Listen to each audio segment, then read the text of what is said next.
It began in a town shaped by valleys and roads, where history moved slowly until war forced it to rush. Wiltz lay tucked into northern Luxembourg, surrounded by rolling hills and narrow approaches that funneled movement, whether you wanted them to or not. In quieter years, it was a place defined by routine, stone buildings, winding streets, a rhythm set by weather and work. But in the winter of 1944, Wiltz became something else entirely. It became a point of resistance inside a storm that was already tearing through the Ardennes. By the time the Battle of Wiltz unfolded, the German offensive was already in motion. Armor and infantry surged westward through snow and fog, exploiting surprise and thin defenses. Roads clogged with movement in both directions. Units became separated. Orders lagged behind reality. The offensive relied on speed, on uninterrupted movement, on towns falling quickly enough that nothing slowed the flow. Wiltz refused to cooperate. The terrain around the town narrowed options immediately. Hills rose on either side. Roads twisted through valleys and forests that limited maneuver. Vehicles could not simply spread out. Infantry could not easily bypass resistance. What looked like a modest town on a map became a natural choke point once fighting began. American forces entering Wiltz understood the danger and the opportunity at the same time. They were not there to make a final stand. They were there to delay, to hold just long enough for something larger to take shape behind them. Positions were established quickly, often imperfectly. Foxholes were cut into frozen ground. Buildings were turned into defensive points. Roads leading into town were covered by fire. There was no time for comfort, no time for certainty. The fighting came fast. German units pushed toward Wiltz with urgency, aware that every hour lost threatened the broader offensive.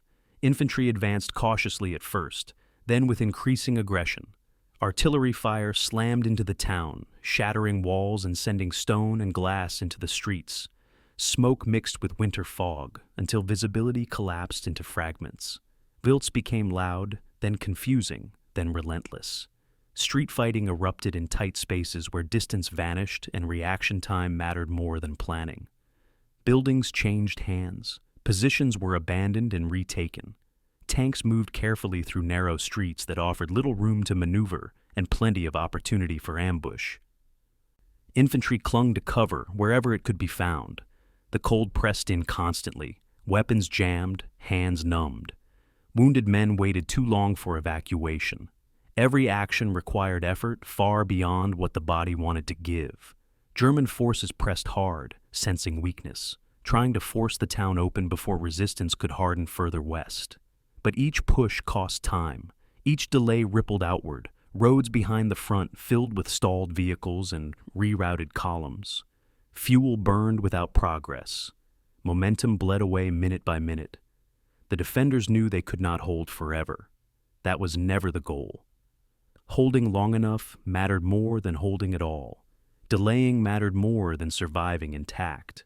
When withdrawal came, it came under pressure, through snow-covered roads, under fire, with units pulling back in fragments rather than formations.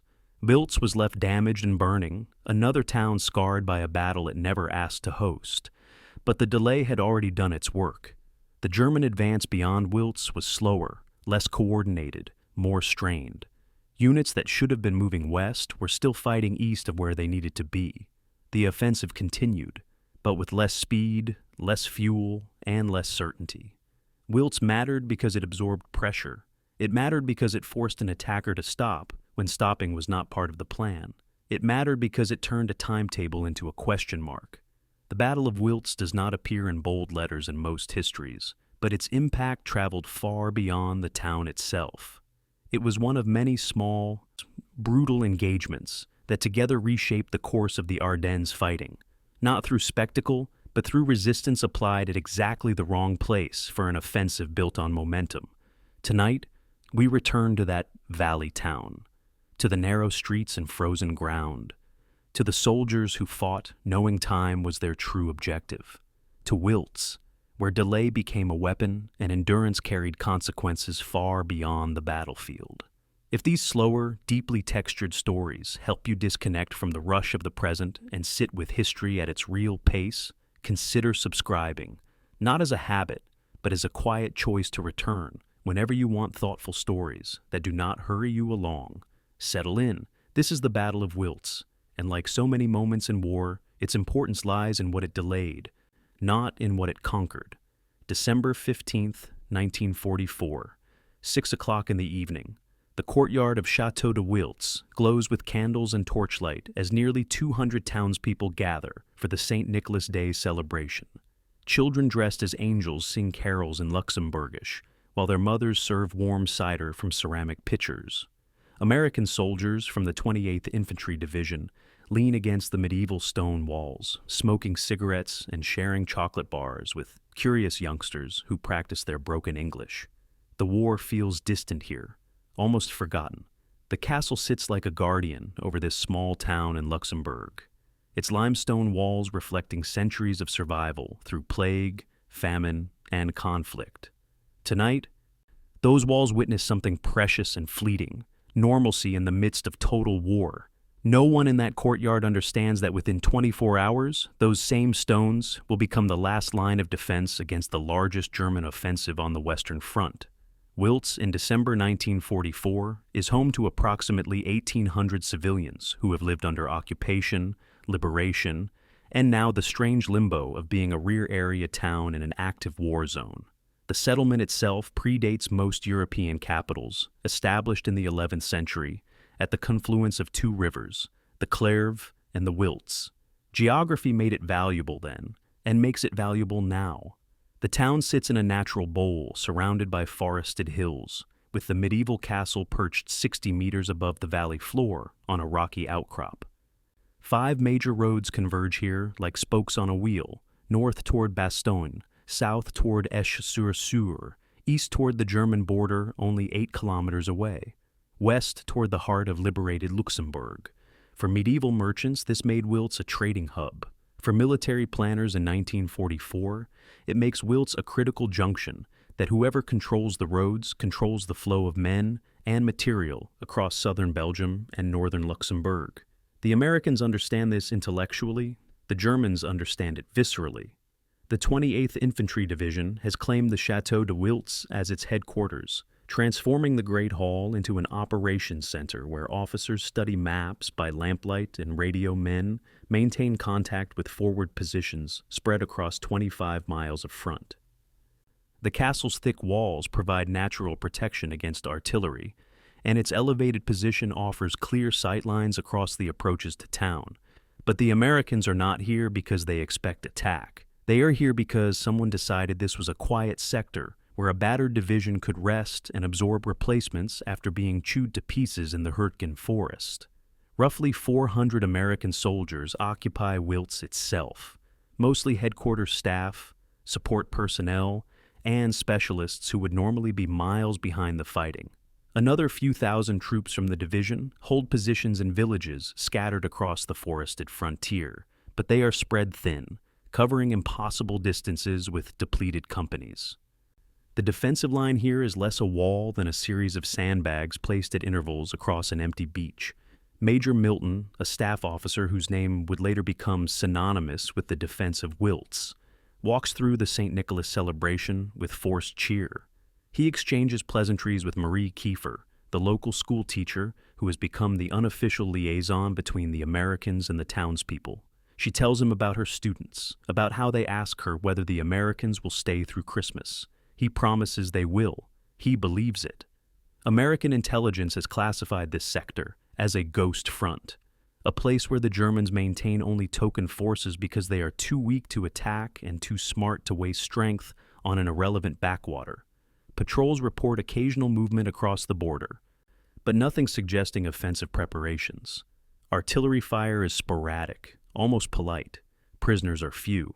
Every indicator suggests the Germans opposite Wiltz are as exhausted and depleted as the Americans defending it. Major Milton finishes his cup of cider and returns to the castle, where the night shift radio men monitor frequencies that crackle with routine traffic. In 8 hours, those radios will scream with panic. The panoramic view from the castle walls would make a fine postcard. To the east, the land rises in gentle forested ridges toward Germany, the trees dark and dense under winter clouds.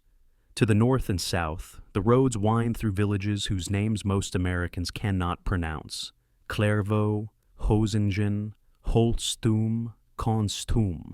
These are the forward outposts, the tripwires that should provide warning if something happens. To the west lies the interior of Luxembourg, peaceful and secure. A person standing on those walls in the fading light of December 15th can see chimney smoke rising from farmhouses, hear church bells marking the hour, watch farmers driving their few remaining cattle toward barns. The landscape suggests permanence, continuity, the patient rhythm of rural life that persists through wars and occupations. But a trained observer might notice other details: the lack of military traffic on the eastern roads, the absence of reconnaissance flights overhead, the eerie stillness of a front that should show at least some signs of activity. These are not signs of peace. These are signs of something waiting. Inside the castle's makeshift hospital, American medics treat routine ailments: trench foot, respiratory infections, a broken arm from a soldier who slipped on ice. The medical supplies are adequate but not abundant. Plasma, sulfa powder, morphine syrettes, all carefully inventoried and rationed.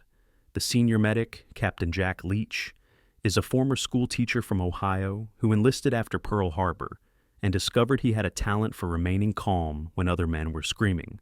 He checks on patients, ensures the heating stoves have enough fuel, and makes a note to request more blankets from division supply. His hospital can handle perhaps 20 serious casualties at once if necessary. Within 5 days, he will be treating 10 times that number in conditions that would make a Civil War field surgeon blanch.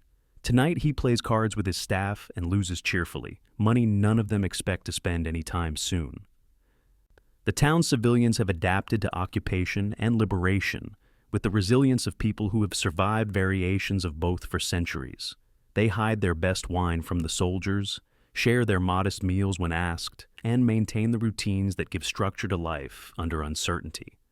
Marie Kiefer teaches her classes in a building that still bears bullet scars from the German retreat in September. The baker rises at 3 a.m. to prepare bread with whatever flour he can obtain.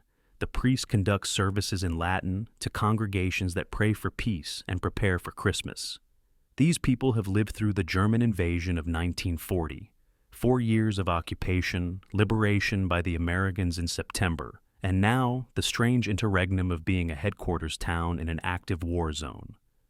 They have learned not to trust in permanence, but they have also learned that life continues even when armies march, and that ordinary rituals, teaching children, baking bread, celebrating saints' days, are themselves acts of resistance against the chaos that surrounds them. As midnight approaches, the temperature drops below freezing. Frost forms on the cobblestones of Wiltz's narrow streets. American sentries on the edge of town stamp their feet and blow on their hands, cursing the cold and the boredom in equal measure. In the villages to the east, forward observation posts scan the darkness with night glasses and see nothing unusual. Radio reports flow to Wiltz at regular intervals. All quiet, no movement, no contact. The reports are accurate. The Germans have maintained perfect operational security, moving tens of thousands of troops into assault positions under cover of darkness and weather, restricting radio traffic to avoid intercepts, and waiting for the moment when surprise would be total. At 5 kilometers distance, American listening posts hear nothing. At 3 kilometers, forward observers see nothing. At 1 kilometer, the German assault forces crouch in their jump-off positions, checking weapons and synchronizing watches. The last telegram sent from Wiltz's post office before communications are cut reads, "Heavy fire from east. Unknown strength. It will be transmitted at 5:45 in the morning, 15 minutes after the world ends." In the present day, metal detector enthusiasts comb the forest around Wiltz and still find relics: spent shell casings, helmet fragments, dog tags whose owners may or may not have survived. One local historian discovered a 28th Infantry Division shoulder patch, the red keystone that earned them the nickname Bloody Bucket, buried in frozen ground near the castle foundations. He cleaned it carefully and placed it in the town museum, where it rests in a glass case alongside other artifacts from those 4 days in December, when this small Luxembourg town became the hinge on which larger histories turned. The patch is faded, the thread worn, the colors muted by time and soil. It looks like nothing particularly special. Just a piece of cloth that once identified a soldier whose name we will never know, who stood on ground we can still visit, who faced a test we can only imagine. The students who visit the museum on school trips touch the glass and ask their teachers what it was like. The teachers tell them what they know from books and survivors' accounts. But the real answer is locked in that frozen morning when the horizon erupted and ordinary people discovered what they were capable of when given no choice but to find out. The celebration in the castle courtyard ends around 9 in the evening. Families drift home through darkened streets, carrying sleepy children and leftover pastries. The American soldiers return to their billets, some to guard shifts, most to sleep. The castle grows quiet except for the radio watch, and the officers who work late over paperwork and maps. Outside, the town of Wiltz sleeps under a cold December sky. The buildings are dark, the streets are empty, the roads are silent. 8 kilometers to the east, across a border that exists on maps but barely shows in the landscape, the greatest concentration of German military power since Normandy waits for dawn.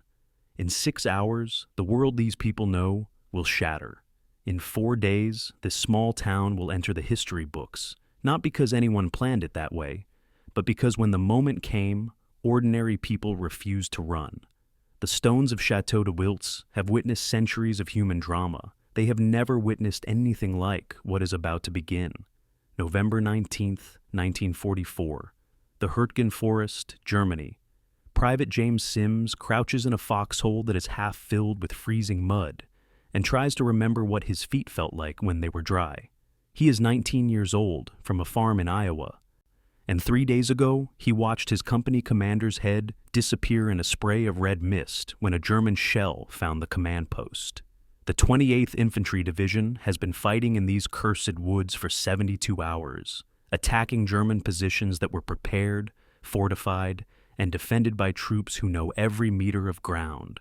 The trees are so dense that American artillery cannot find targets. The mud is so deep that tanks cannot maneuver. The Germans have turned the forest into a meat grinder, and the 28th Infantry Division is being fed into it one company at a time. By the time the division is pulled out on November 21st, it will have suffered 6,184 casualties, nearly 30% of its strength lost in 3 days of fighting for objectives that will be abandoned within weeks. Private Sims will survive the Hurtgen Forest. In 4 weeks, he will be in Wiltz. The 28th Infantry Division earned its nickname Bloody Bucket from its shoulder patch, a red keystone representing Pennsylvania, the state that provided many of its National Guard troops. But by late 1944, soldiers gave the name a darker meaning. The division had fought across France from Normandy to the German border, taking steady casualties that were replaced with green troops who learned their trade under fire or died trying. Hurtgen Forest broke something in the unit that went beyond the mathematics of casualty counts. Companies that entered the forest with 150 men came out with 40. Officers were killed so rapidly that sergeants commanded platoons and corporals commanded squads. The survivors developed a hollow-eyed, 1,000-yard stare that came from seeing too many friends die for objectives whose value they could not comprehend. When the division was finally pulled off the line and sent to Luxembourg for rest and refitting, the word went through the ranks like a prayer. Quiet sector, no major German forces, a chance to sleep without artillery. Major Milton received his assignment to the 28th Division headquarters in early December, after the Hurtgen nightmare. He was a regular Army officer, trained at West Point in the interwar years, when the Army was small and professional, and no one imagined it would expand to millions. His job was staff work, logistics, planning, coordination, the unglamorous mechanics that keep divisions functioning. When he arrived at Wiltz and saw the castle perched above the town, he thought it would be a good place to rebuild a shattered unit. The building had electricity from a local generator, running water from a spring, and enough rooms to house a headquarters staff. The surrounding area offered billeting for troops in civilian homes whose owners had been evacuated or had fled during the German occupation. The roads were good enough for supply trucks. The terrain was defensible if it ever needed to be defended, though no one seriously thought it would. Major Milton's primary concern in early December was processing casualty reports from Hurtgen and integrating replacement troops who arrived by truck from depots in France. The replacements came in batches, dozens at a time, fresh from training camps in the United States, or scraped together from rear area units. Some had never fired their weapons in combat. Some had never seen a dead body. They were issued rifles, helmets, and instructions to report to companies that existed more on paper than in reality. A rifle company should have 193 men. By December 10th, most companies in the 28th Division had 60 to 80 effectives, filled out with these replacements who did not know the non-commissioned officers, had never trained with their squads, and arrived just in time to be told they were on a quiet front where nothing happened. Private Sims, now a 3-week veteran after surviving Hurtgen, found himself training teenagers who looked at him like he was an old man. He was 19, they were 18. The difference was measured not in years, but in what they had seen. December 10th, 1944. Major Milton sat in the castle's great hall, reviewing personnel reports by candlelight. The generator was being saved for essential operations. The numbers told a brutal story. The division was spread across a 25-mile front, roughly 5 times the distance doctrine recommended for a defensive position. The 110th Infantry Regiment held the center, defending the Clear River Valley with battalions positioned in villages whose names Major Milton was still learning to pronounce. Each battalion was understrength. Each company was a patchwork of survivors and replacements. The division had lost most of its experienced officers in Hurtgen, and the new lieutenants were learning their jobs in real time. Weapons were adequate, but not abundant. The division had its assigned rifles, machine guns, and mortars. What it lacked were the specialized weapons that made a defensive position formidable: anti-tank guns, mines, barbed wire, communications equipment to link scattered positions. Major Milton made a note to request additional anti-tank weapons from Corps. The request would be filed, prioritized below other sectors considered more likely to see action, and still be pending when the Germans attacked. The soldiers billeted in Wiltz itself, roughly 400 combat effectives plus 200 headquarters and support troops, occupied a strange middle ground between frontline and rear area troops. They were close enough to the border to hear occasional artillery, but far enough back that they could sleep in beds and eat hot meals. The headquarters staff worked regular hours, processing paperwork and maintaining contact with forward units. The support troops, cooks, mechanics, medics, communication specialists performed their duties with the assumption that Wiltz was as safe as any place in a combat zone could be. A handful of combat soldiers were detailed to provide security: perimeter guards, roadblock sentries, patrols to check on forward positions. But there were no prepared defensive positions around Wiltz itself, no trenches or bunkers or fields of fire cleared through the buildings. The town was a headquarters, not a fortress. That would have to change. December 14th, 1944. Major General Norman Coda arrived in Wiltz for an inspection visit that was equal parts morale-building and reassurance. Coda was the division commander, a hard-bitten veteran who had landed on Omaha Beach and earned a reputation for personal courage and aggressive leadership. He walked through the headquarters, asked pointed questions about readiness and morale, and ended his visit with a speech to the assembled officers. The Ghost Front, he told them, was exactly that. A place where the Germans were too weak to attack and too smart to waste strength. Intelligence indicated the German forces opposite the 28th Division were second-rate Volksgrenadier units and scattered remnants, incapable of offensive action. The division's mission was to hold the line, absorb replacements, and be ready to participate in future offensives when the weather improved. No one, Coda assured them, expected anything to happen here. The officers nodded and felt reassured.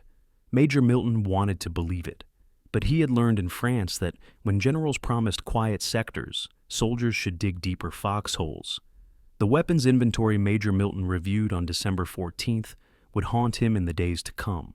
Wiltz itself had 6 bazooka teams, 12 soldiers armed with the 2.36-inch rocket launchers that were the infantry's primary anti-tank weapon. Each team had perhaps a dozen rockets. The division had 2 towed 57mm anti-tank guns positioned in Wiltz, crewed by specialists who had trained on the weapons but never fired them in combat.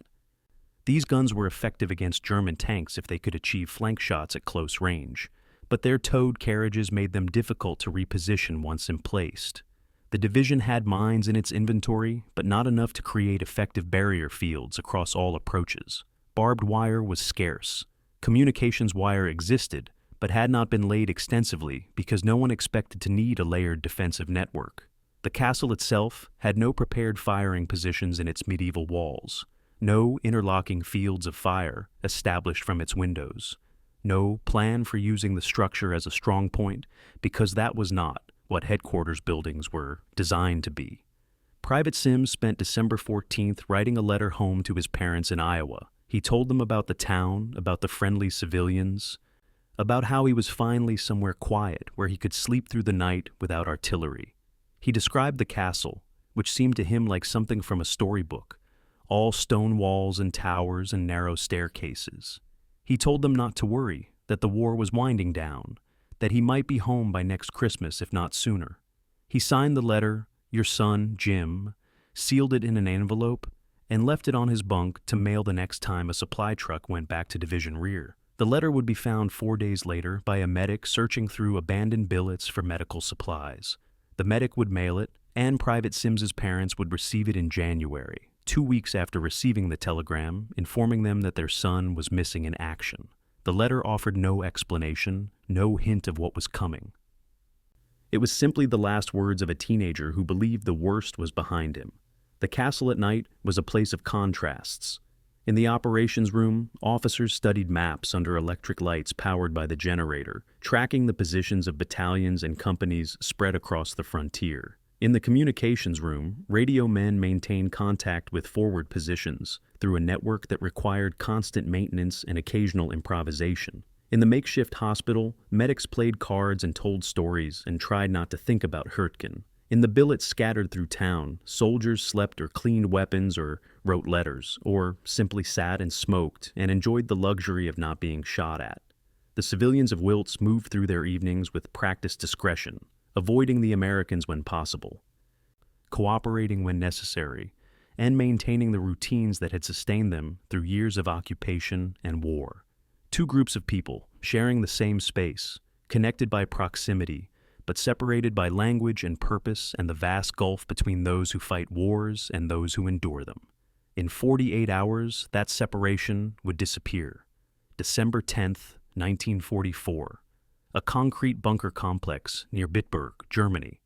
Oberstleutnant Friedrich August Freiherr von der Heide spreads aerial reconnaissance photographs across a wooden table and studies them with the intensity of a jeweler examining a diamond for flaws.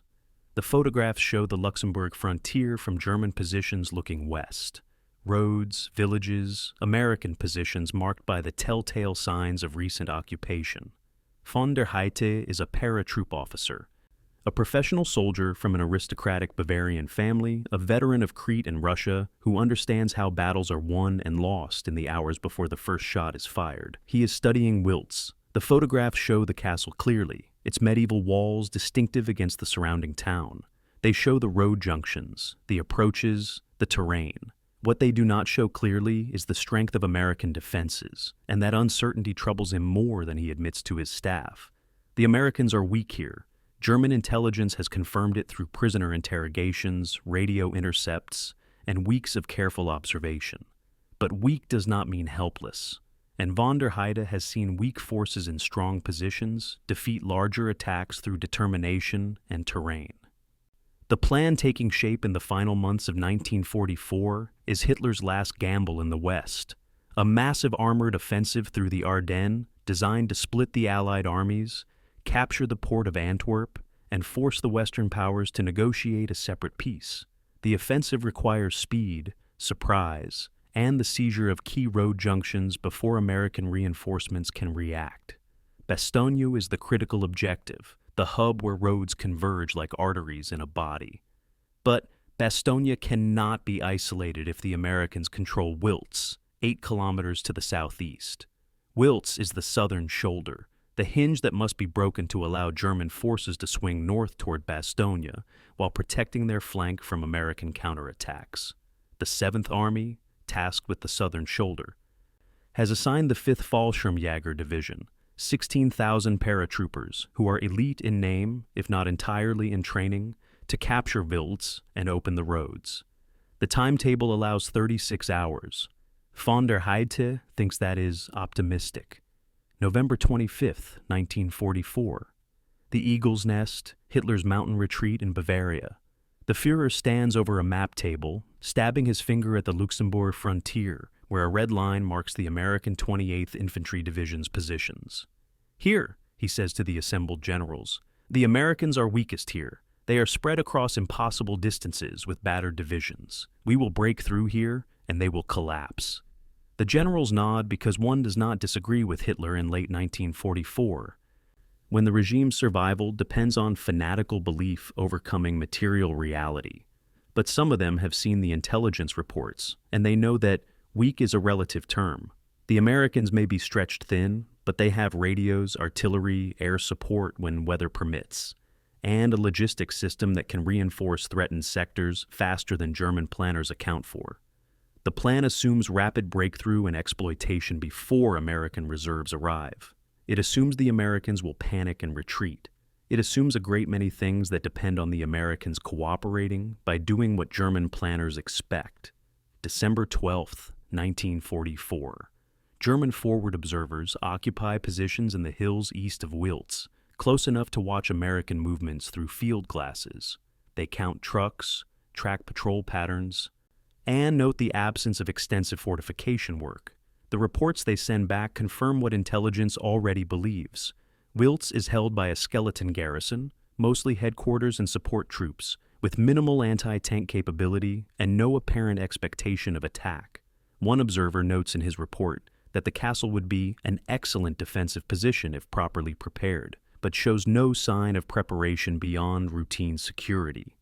Another observer counts the American soldiers visible in town over a 6-hour period and estimates total strength at 400 to 500. The estimates are accurate within 10%. What the observers cannot measure is intangible. How hard those 400 soldiers will fight when the alternative is death or capture. The 5th Fallschirmjäger Division assembling for the attack is a unit of contradictions. It carries the proud designation Fallschirmjäger, paratrooper, but most of its soldiers have never jumped from an aircraft. They are ground troops organized and trained like paratroopers, with an emphasis on aggressive tactics and initiative. The division includes veterans from the Eastern Front mixed with teenagers conscripted in the final desperate expansion of German military forces. Their weapons are adequate: rifles, machine guns, mortars, and a complement of assault guns and light armor. Their training is less adequate. Some companies have been together for weeks rather than months, and coordination between units remains uncertain. But they are 16,000 strong, facing 400 Americans, and the mathematics seem favorable. The division's operational plan calls for a multi-pronged assault: artillery preparation, infantry infiltration through the forests, armored exploitation along the roads, and rapid seizure of Wiltz before American reinforcements can arrive. The plan is sound. The execution will prove more difficult. The German intelligence assessment of American forces in the Wiltz sector is 91% accurate, a remarkable achievement given the challenges of gathering information across an active front. They correctly identify the 28th Infantry Division's positions, strength, and recent history. They know about Hürtgen Forest and the casualties suffered there. They know about the replacement troops arriving with minimal training. They know the division is spread across 25 miles of front with minimal reserves. What German intelligence underestimates, because it is not visible in photographs or prisoner interrogations, is what happens when soldiers realize they have no choice but to fight. The reports describe American morale as low following recent defeats and predict that resistance will collapse following initial shock. These predictions are based on doctrine, psychology, and past experience. They will prove catastrophically wrong. December 15th, 1944. The final orders go out to assault units massing in the forests east of Wiltz. Officers synchronize watches, check map coordinates, and brief their troops on objectives and timetables. The artillery preparation will begin at 5:30 in the morning. The infantry assault will follow at 600 hours. Wiltz is to be surrounded by noon and captured by 1800 hours on December the 17th, 36 hours from the opening barrage. The roads through Wiltz are to be opened for follow-on forces advancing toward Bastogne. Any American forces that resist are to be bypassed and contained, while the main effort pushes west. The orders are clear, detailed, and based on careful planning. They will survive contact with reality for approximately 4 hours. Von der Heide has one significant concern that he raises with his superiors and receives no satisfactory answer: the terrain. The aerial photographs show forested hills, narrow roads, small villages built of stone rather than wood. This is not tank country. This is infantry country, where small groups of determined defenders can hold bottlenecks and force attackers to advance slowly or not at all. The castle at Wiltz particularly troubles him. Those walls are over a meter thick, built to withstand medieval siege engines, proof against anything short of sustained heavy artillery bombardment. If the Americans decide to make a stand there, it could take days to root them out, days the offensive cannot afford. He raises this in a planning meeting and is told not to worry. The Americans will not stand. They will retreat. They always retreat when faced with superior force. Von der Heide nods and returns to his preparations. He is a professional soldier. He will execute his orders. But he makes a note to request additional heavy weapons be made available if the castle becomes a problem. The strategic map of the Ardennes Offensive shows Wiltz as a small circle on the southern shoulder, dwarfed by the arrows representing armored thrusts toward the Meuse River and Antwerp. In the grand design, Wiltz is a minor objective, important but not critical, to be taken quickly and moved past.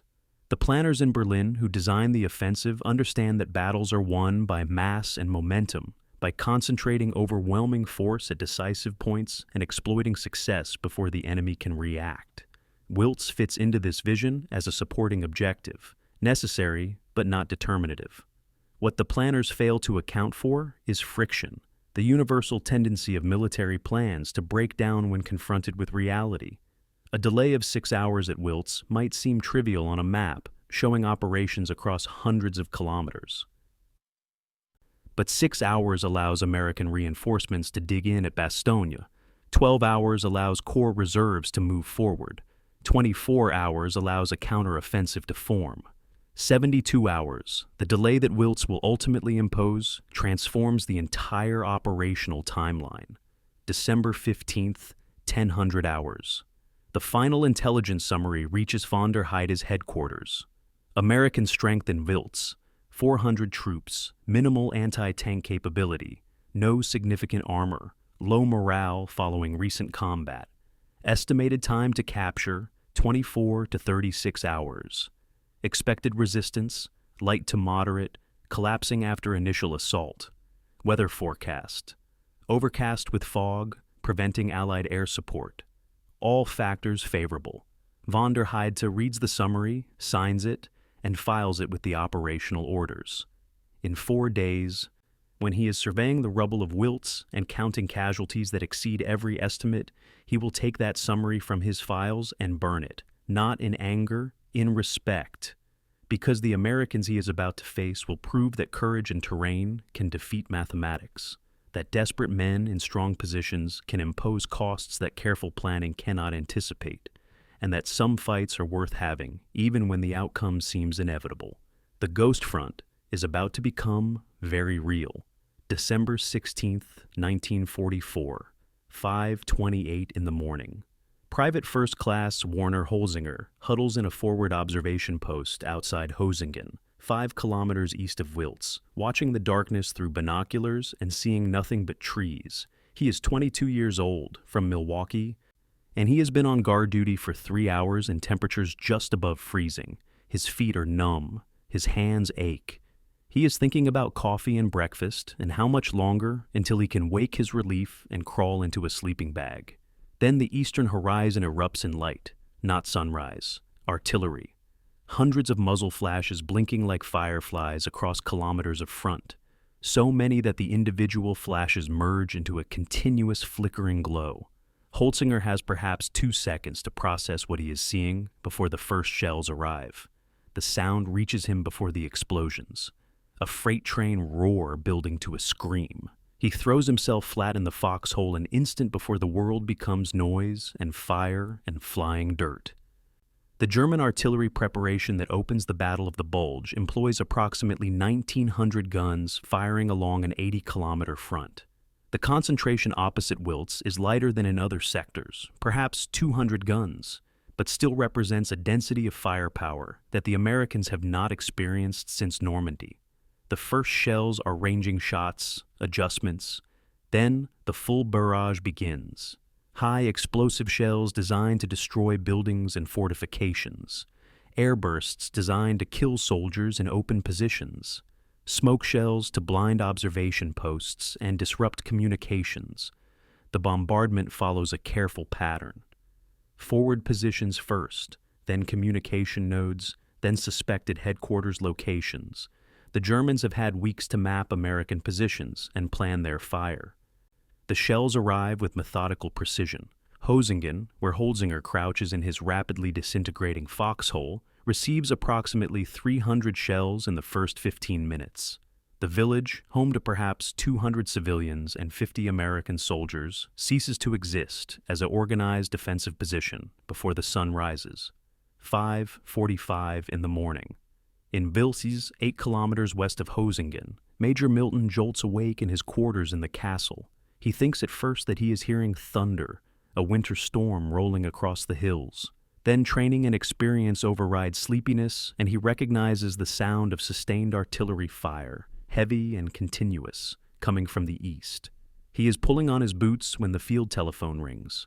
The call is from a forward observation post, not Hosingen, which is already silent, but another position to the north. The voice on the line is young and frightened and talking too fast. Major Milton tells him to slow down, to report clearly. The observer takes a breath and delivers the information that will shatter any illusion of a quiet sector. Heavy artillery fire across the entire front. Estimated hundreds of guns. Infantry movement observed in regimental strength. This is a major attack. Request instructions. Major Milton tells him to hold position and report again in 30 minutes. Then he hangs up and begins waking the headquarters staff. 6:15 in the morning, the first wounded arrive in Wiltz, walking wounded from Hosingen, who fled when the artillery began, stumbling through the darkness along roads and forest paths. They appear at American positions on the edge of town, wild-eyed and incoherent, some wounded by shell fragments, others simply traumatized by the bombardment. The medics bring them to the castle hospital, where Captain Leach begins triage and treatment. He asks them what happened. The stories are fragmentary and sometimes contradictory, but a pattern emerges. Massive artillery, followed by infantry assault in overwhelming numbers. German soldiers appearing out of the darkness in the groups of 20 or 30. American positions overrun or bypassed. One corporal, his face black with powder burns, grabs Captain Leach's arm and says, "There's thousands of them! Thousands! They just kept coming." Leach nods and gives him morphine and turns to the next casualty. In the operations room above, Major Milton is trying to piece together what is happening from scattered reports and failing communication links. 7:30 in the morning. The communication lines to Hosingen go dead. Not a gradual failure, but a sudden silence that suggests the cables have been physically cut. The last message received was fragmentary. "They're coming through the wire in company strength. Cannot hold. Request permission to..." And then nothing. Similar reports arrive from other forward positions. Holzthum, another village east of Wiltz, reports Germans infiltrating through the woods in small groups that bypass strong points and attack from unexpected directions. Consthum, to the south, reports armor, German tanks and assault guns advancing along the road after the infantry cleared resistance. The scale and coordination of the attack becomes clear. This is not a raid.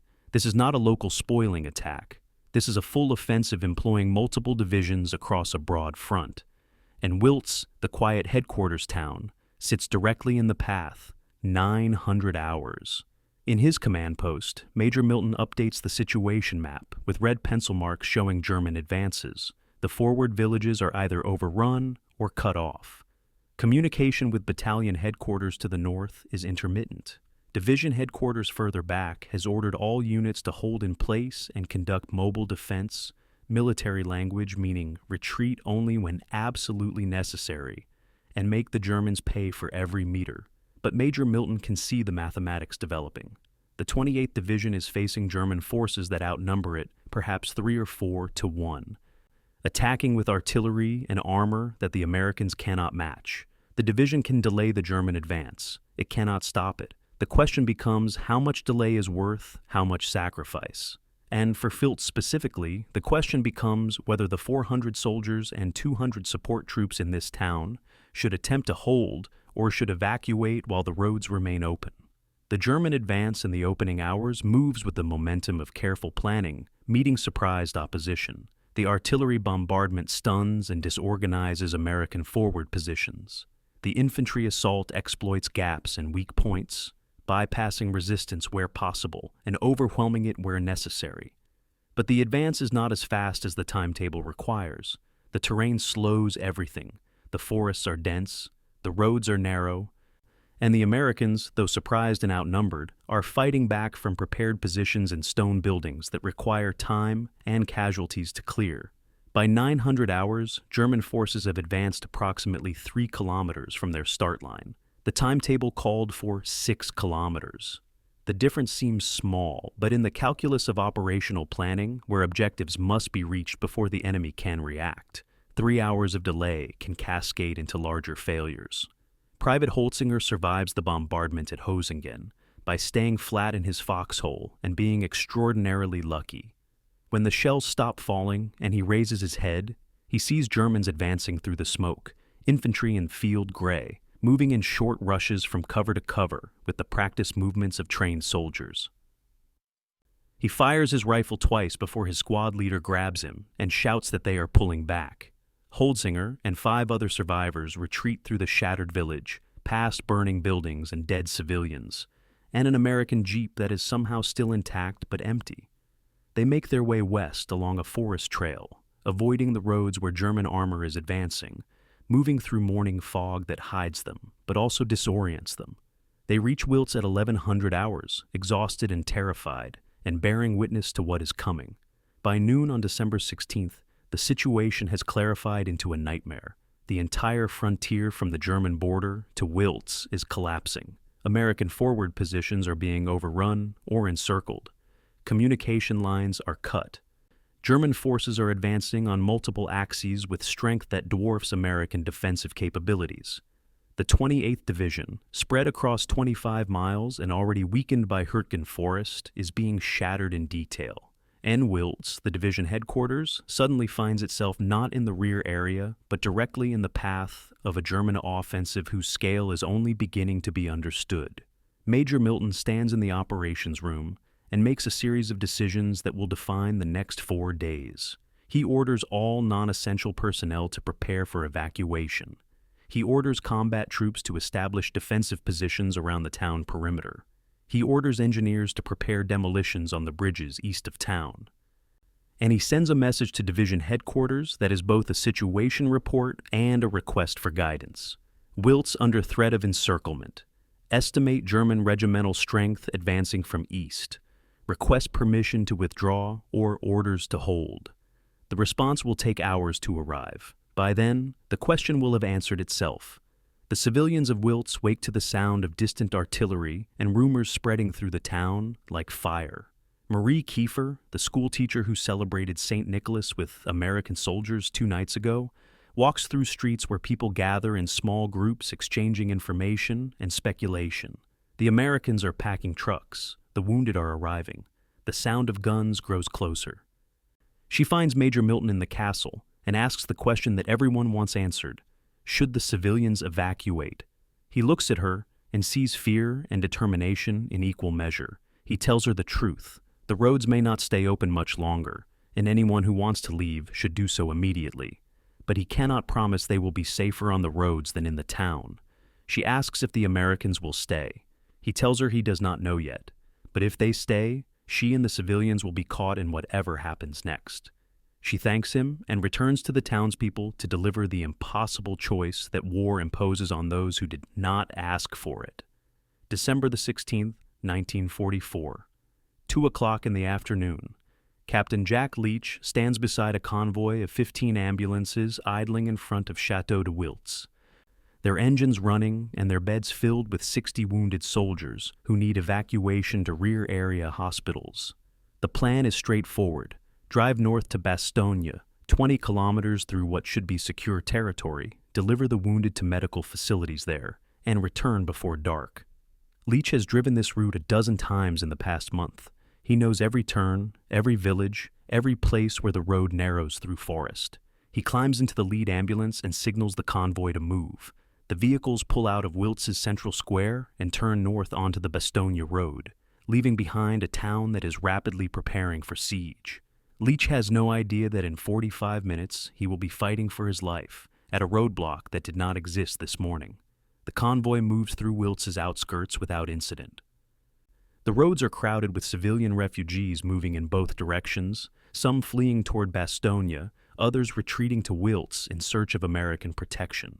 Leach's driver navigates carefully, dodging farm carts and families carrying suitcases and bundles.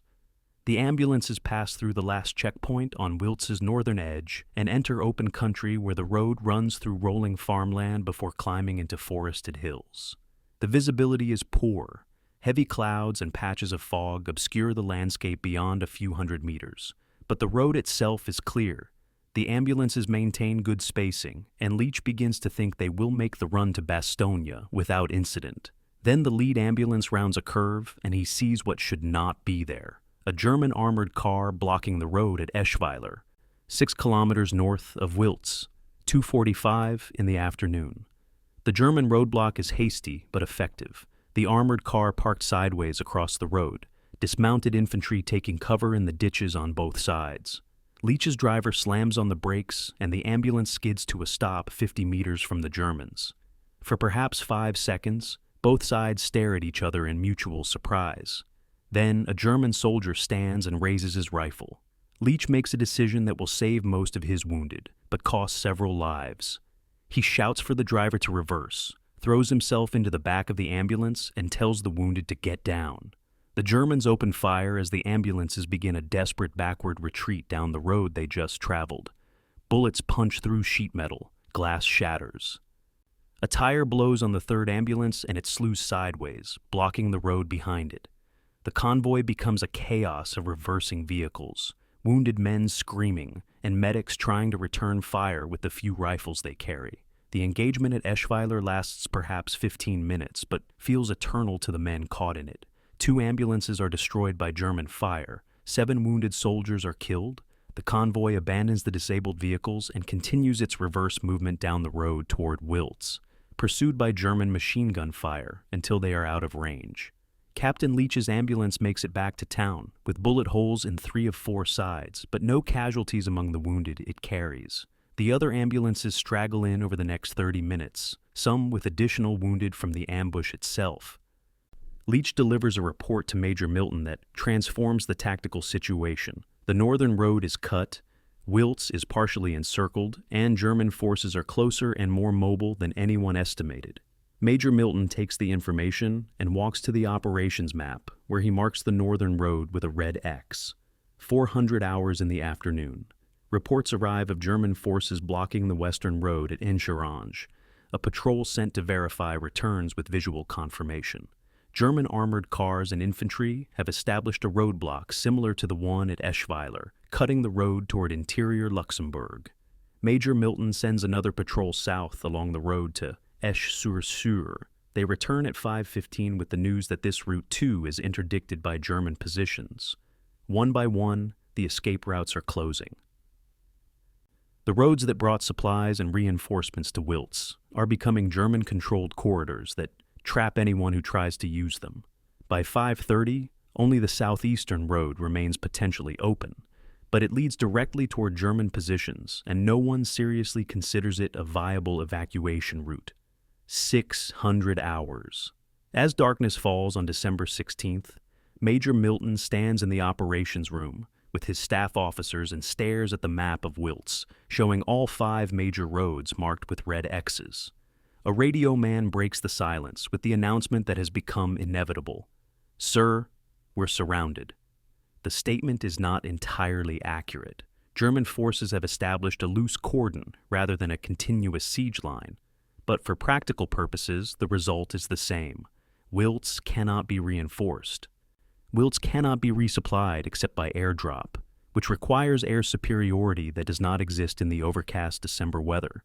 And Wiltz cannot evacuate except by small groups infiltrating through German lines on foot, abandoning equipment and wounded in any pretense of organized withdrawal. Major Milton has commanded headquarters troops, logistics operations, staff functions. He has never commanded a surrounded garrison in combat. He picks up the telephone that connects to division headquarters and makes the call that will determine the fate of 600 Americans and 1,200 civilians. The conversation with division lasts less than 5 minutes. Major Milton reports the encirclement and requests instructions. The division commander, speaking from a headquarters that is itself under pressure as German forces advance across the entire sector, delivers orders that are both clear and impossible. Hold Wiltz as long as possible, delay German advance, deny them use of the road junction, prevent reinforcement of their Bastogne assault. When asked about relief or evacuation, the division commander is honest. There are no reserves available for relief. The entire division is engaged. Wiltz must hold with the forces it has, or conduct its own breakout when the position becomes untenable. Major Milton acknowledges the orders and hangs up. He turns to his staff and speaks the words that will transform a headquarters town into a battlefield. Wiltz will hold. The decision to defend Wiltz rather than attempt immediate evacuation will be debated by military historians for decades. Some will argue that Major Milton should have evacuated while the roads were still marginally passable, preserving his force for later commitment rather than accepting siege. Others will argue that defending Wiltz was strategically essential regardless of cost, that every hour the garrison held delayed German forces needed elsewhere. Major Milton himself will never discuss the decision in detail, telling interviewers after the war only that he followed his orders and did what seemed necessary at the time. But in the moment, standing in that operations room with the map showing encirclement and his staff waiting for direction, he makes the choice that commanders have faced throughout history when retreat is possible, but holding is necessary. He chooses to stay. He chooses to fight. And he condemns 600 Americans to a siege that will test everything they believe about themselves. The night of December 16th in Wiltz is organized chaos. Engineers begin preparing defensive positions, hasty fighting positions dug into frozen ground, barricades constructed from furniture and sandbags, fields of fire cleared by knocking holes in walls. Infantry soldiers who thought they were in for a quiet month of rest and refitting receive assignments to defensive sectors and instructions to prepare for assault.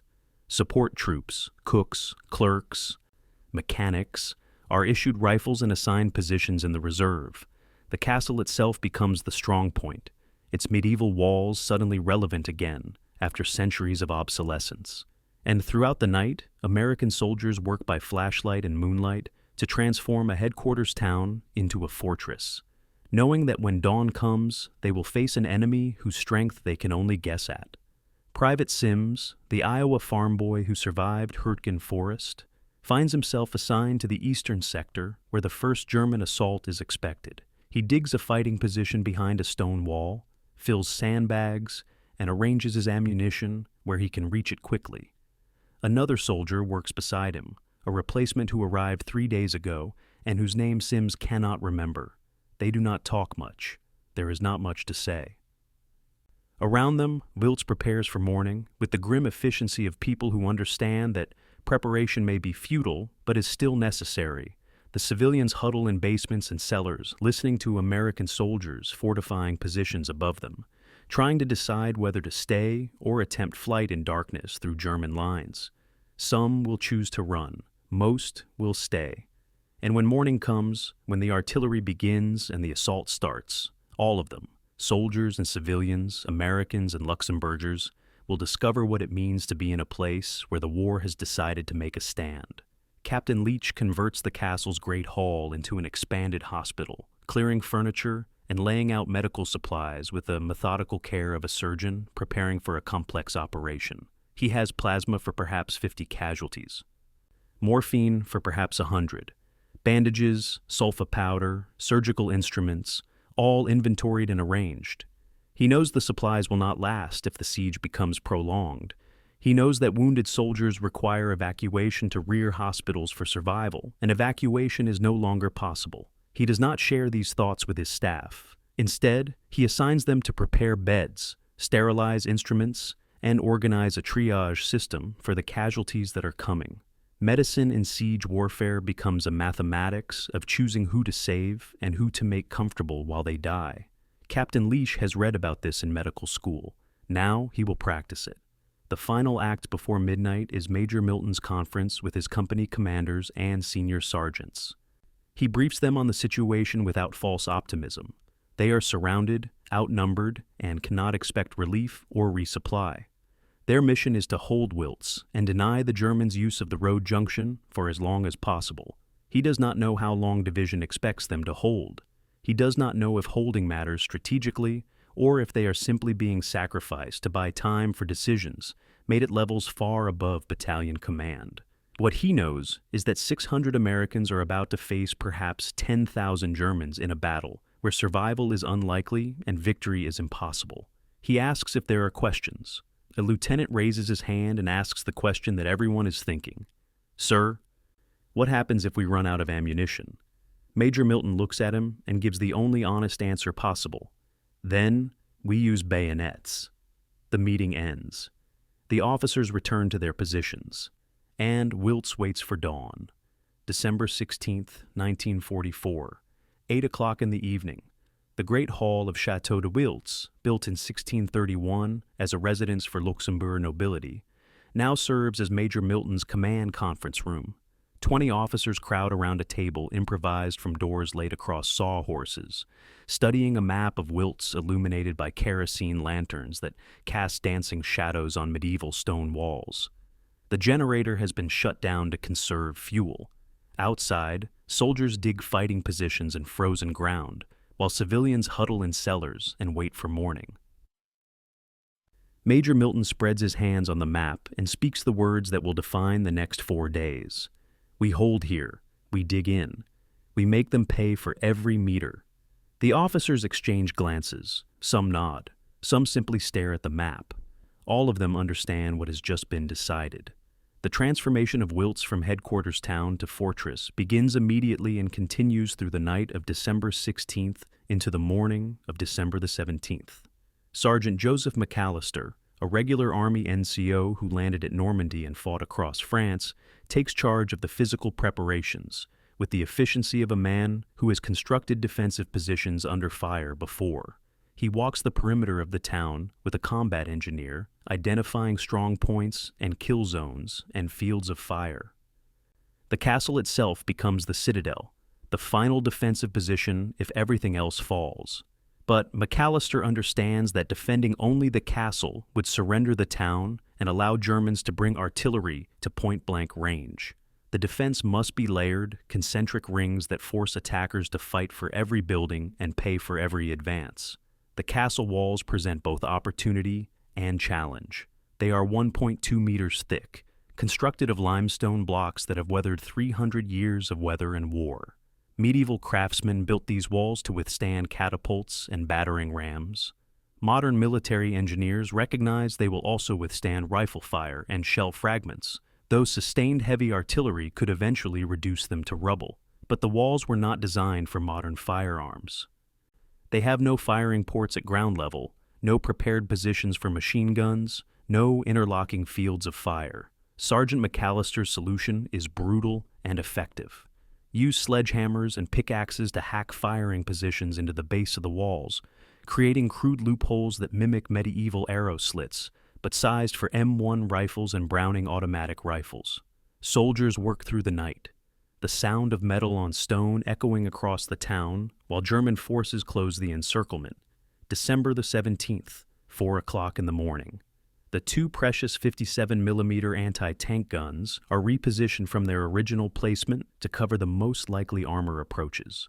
One gun goes to the northern edge of town, positioned in a stone barn with clear sight lines down the road from Bastogne. The other goes to the eastern sector, emplaced behind a low wall that provides cover while allowing the crew to engage targets approaching from the German lines. Each gun has approximately 40 rounds of armor-piercing ammunition. The crews have trained on the weapons but never fired them in combat. They spend the pre-dawn hours practicing loading drills and memorizing range cards, preparing for the moment when German armor appears and they get one chance to achieve a killing shot before return fire destroys their position. The defensive perimeter that takes shape around Wiltz is approximately 800 meters in radius, centered on the castle and extending through the town to strong points and outlying buildings. The northern approach is anchored by the brewery, a massive stone structure with walls thick enough to stop machine gun fire and multiple stories that provide observation and firing positions. The eastern approach focuses on the church, another stone building with a bell tower that offers commanding views of the approaches from Germany. The southern sector uses the tannery, a complex of industrial buildings that provide cover and concealment. The western sector, considered least threatened, uses the schoolhouse and several residential buildings. Between these strong points, American soldiers establish fighting positions in houses, behind walls, in cellars and attics, and anywhere that provides cover and a field of fire. The ammunition redistribution becomes an exercise in calculated scarcity. The division's ordnance officer inventories every round, every grenade, every mortar shell in Wiltz, and divides them according to defensive priorities. Riflemen receive an average of 120 rounds each, 40 in 8-round clips, the rest in bandoliers to be distributed as needed. Browning automatic rifle teams receive 300 rounds per weapon. Machine gun crews receive 500 rounds per gun. The bazooka teams receive what they have, approximately 12 rockets total for 6 launchers. The mortar crews receive 200 shells to be fired only on priority targets. Major Milton reviews the numbers and performs mental mathematics that produce grim conclusions. Against sustained assault, this ammunition will last perhaps 2 days of heavy fighting or 4 days of careful rationing. The improvised anti-tank measures reflect desperation and ingenuity in equal parts. Engineers place the division's small stock of anti-tank mines on the roads leading into Wiltz, not enough to create impassable barriers, but enough to delay armored vehicles and force them to maneuver into prepared kill zones. Bazooka teams receive instructions to position themselves in second-story windows and other elevated positions, where they can achieve plunging shots against the thinner top armor of German tanks. Soldiers fill wine bottles with gasoline, drained from vehicle tanks, creating Molotov cocktails that might stop light armor if thrown at close range by men brave or desperate enough to approach within meters of enemy tanks. The division has no tank destroyers, no heavy anti-tank guns, no weapons designed to defeat German armor beyond these improvised measures and the 2 towed 57mm guns. December the 17th, 700 hours. Dawn breaks over Wiltz, revealing a town transformed. What was a peaceful headquarters area now bristles with weapons and fortifications. Soldiers occupy fighting positions in every building on the perimeter. Machine guns cover approaches from windows and rooftops. Communication wire links the strong points to the castle, creating a network that will allow Major Milton to coordinate the defense if the radio network fails. The castle itself, viewed from the east where German forces are gathering, no longer looks like a tourist attraction. It looks like what it has become, a fortress preparing to withstand siege. The medieval builders who constructed these walls could not have imagined the weapons that would soon test them, but they would have recognized the purpose and the resolve. The final defensive briefing occurs at 7:30 in the morning, 3 hours before the first German probe will test the perimeter. Major Milton gathers his officers in the operations room and displays the defensive map, showing 3 concentric rings. The outer ring consists of the strong points in outlying buildings: brewery, church, tannery, school. These positions will bear the initial assault and are expected to fall eventually, but their mission is to delay and attrit German forces before they reach the second ring. The second ring uses the town's residential buildings and narrow streets to create an urban battlefield where German advantages in artillery and armor are minimized. The third ring is the castle itself, with its thick walls and elevated position. serving as the final redoubt if all else fails. Major Milton explains that each ring will hold as long as possible, then conduct fighting withdrawal to the next position. The goal is not victory, that is mathematically impossible, but delay. The officers ask practical questions about ammunition resupply, medical evacuation, communication procedures. Major Milton provides answers that are honest but not comforting. There is no ammunition resupply coming. Medical evacuation is impossible. Communication will depend on runners if the wire is cut and the radios fail. One lieutenant asks the question that hangs over the entire briefing. How long are they expected to hold? Major Milton pauses before answering. He has orders to hold as long as possible. He does not know if as long as possible means 1 day or 1 week. He does not know if division has written off Wiltz or genuinely expects relief to arrive. What he knows is that the soldiers in this room and the 600 men under their command are about to enter a battle where survival is unlikely and escape is impossible. He tells them, "We hold until we cannot hold anymore. We make the Germans pay. We give division time to stabilize elsewhere. That is our mission." The officers nod and return to their positions. The briefing is over. The waiting begins. Sergeant McAllister makes a final inspection of the perimeter in the hour before the Germans attack. He checks firing positions, ensures ammunition is distributed, confirms that each strong point knows its sector of responsibility and its withdrawal route if positions become untenable.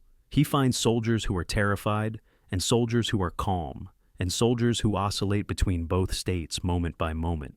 He does not give inspirational speeches. He simply ensures they know what to do and trusts they will do it when the moment comes. In the church position, he finds Private Sims preparing a fighting position in the bell tower with fields of fire covering the eastern approaches. McAllister asks if he's ready. Sims, the Iowa farm boy who wrote his parents that he was finally somewhere safe, nods and shows McAllister his ammunition arranged in neat rows within easy reach. McAllister claps him on the shoulder and moves to the next position. There is nothing more to say. The transformation of Wiltz from headquarters to fortress required 18 hours of continuous labor by 600 soldiers working through exhaustion and fear. They created not a perfect defensive position that would require weeks and resources they did not have, but a functional one that would force attackers to fight for ground that had no intrinsic value except that Americans had decided to defend it. Military historians studying the battle later would note that the improvised defenses showed remarkable understanding of combined arms warfare and urban combat. The castle provided observation and command. The strong points provided interlocking fields of fire. The narrow streets channeled attacks into kill zones. The stone buildings provided cover that negated German advantages in firepower. None of this guaranteed success. All of it guaranteed that when the Germans came, Americans would be ready to make them bleed. December the 16th, 1944, 8 o'clock in the evening. The Church of Wiltz, a stone structure dating to the 17th century, fills with townspeople who gather by candlelight to decide whether to stay or flee. Marie Kiefer stands at the altar, not as a religious figure, but as the civilian leader who has emerged through necessity and trust. She is 34 years old, unmarried, a school teacher who speaks 4 languages and has guided this community through 4 years of German occupation and 3 months of American liberation. Around her, approximately 300 civilians crowd into pews and aisles, farmers, shopkeepers, elderly couples who remember the First World War, mothers with small children, teenagers who do not yet understand what war truly means. Major Milton stands near the door, present but deliberately silent. This is not his decision to make. Outside, American soldiers fortify positions and prepare for siege. Inside, ordinary people confront the choice that war imposes on those who did not ask to be part of it. Marie Kiefer speaks in Luxembourgish, her voice steady despite the fears she shares with everyone present. She explains what Major Milton has told her. The Americans will defend Wiltz, but they cannot guarantee civilian safety. The roads are already partially blocked by German forces. Attempting to flee might mean encountering German patrols or artillery. Staying means enduring whatever battle develops in the town itself. She does not pretend to know which choice is safer. She can only present the information and let each family decide. The The church falls silent as people absorb the impossible mathematics of survival. Then, Henry Schmidt, a farmer whose land borders the German frontier, stands and tells a story that will influence the decision many make. Henry Schmidt's neighbors, a family of 6, including 4 children, attempted to flee earlier that afternoon, taking a farm cart loaded with possessions and moving southeast toward relatives in the interior of Luxembourg. German patrols stopped them at a roadblock 2 kilometers from Wiltz. The soldiers demanded papers and asked questions in German that the family, speaking Luxembourgish, struggled to answer. An argument developed. Shots were fired. When other refugees found the scene an hour later, 3 members of the family were dead and the survivors were missing, presumably taken prisoner or fled into the woods. Schmidt's voice breaks as he describes what happened to people he had known since childhood, killed for the crime of being on a road at the wrong moment. He sits down. The message is clear. Running carries its own terrible risks. The debate that follows is quiet and agonized. Some argue that staying in Wiltz means being trapped in a battle between armies that will destroy the town around them. Others argue that the roads are death traps, and the only safety lies in sheltering in cellars and hoping the Americans can protect them. A mother with 3 young children asks Major Milton directly, "If we stay, will you protect us?" He looks at her and gives the only honest answer possible. "We will do everything we can, but I cannot promise your safety in a battle." The woman nods and sits down. The honesty, at least, is something she can work with. December 16th, 11 o'clock in the evening. The decision crystallizes around a grim consensus. Approximately 600 civilians will attempt evacuation through the woods under cover of darkness, avoiding roads and moving in small family groups that might evade German patrols. The remaining 1,200 will shelter in the town, using the castle cellars and church crypts and any basement that provides protection from artillery. There is no formal vote, no clear majority.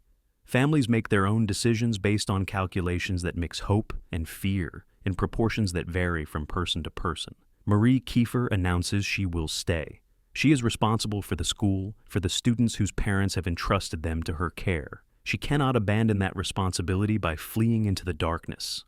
The evacuation begins at midnight. Families slip out of the town in small groups, carrying what they can in bundles and bags, moving south and west through forests where they hope German forces have not yet established positions.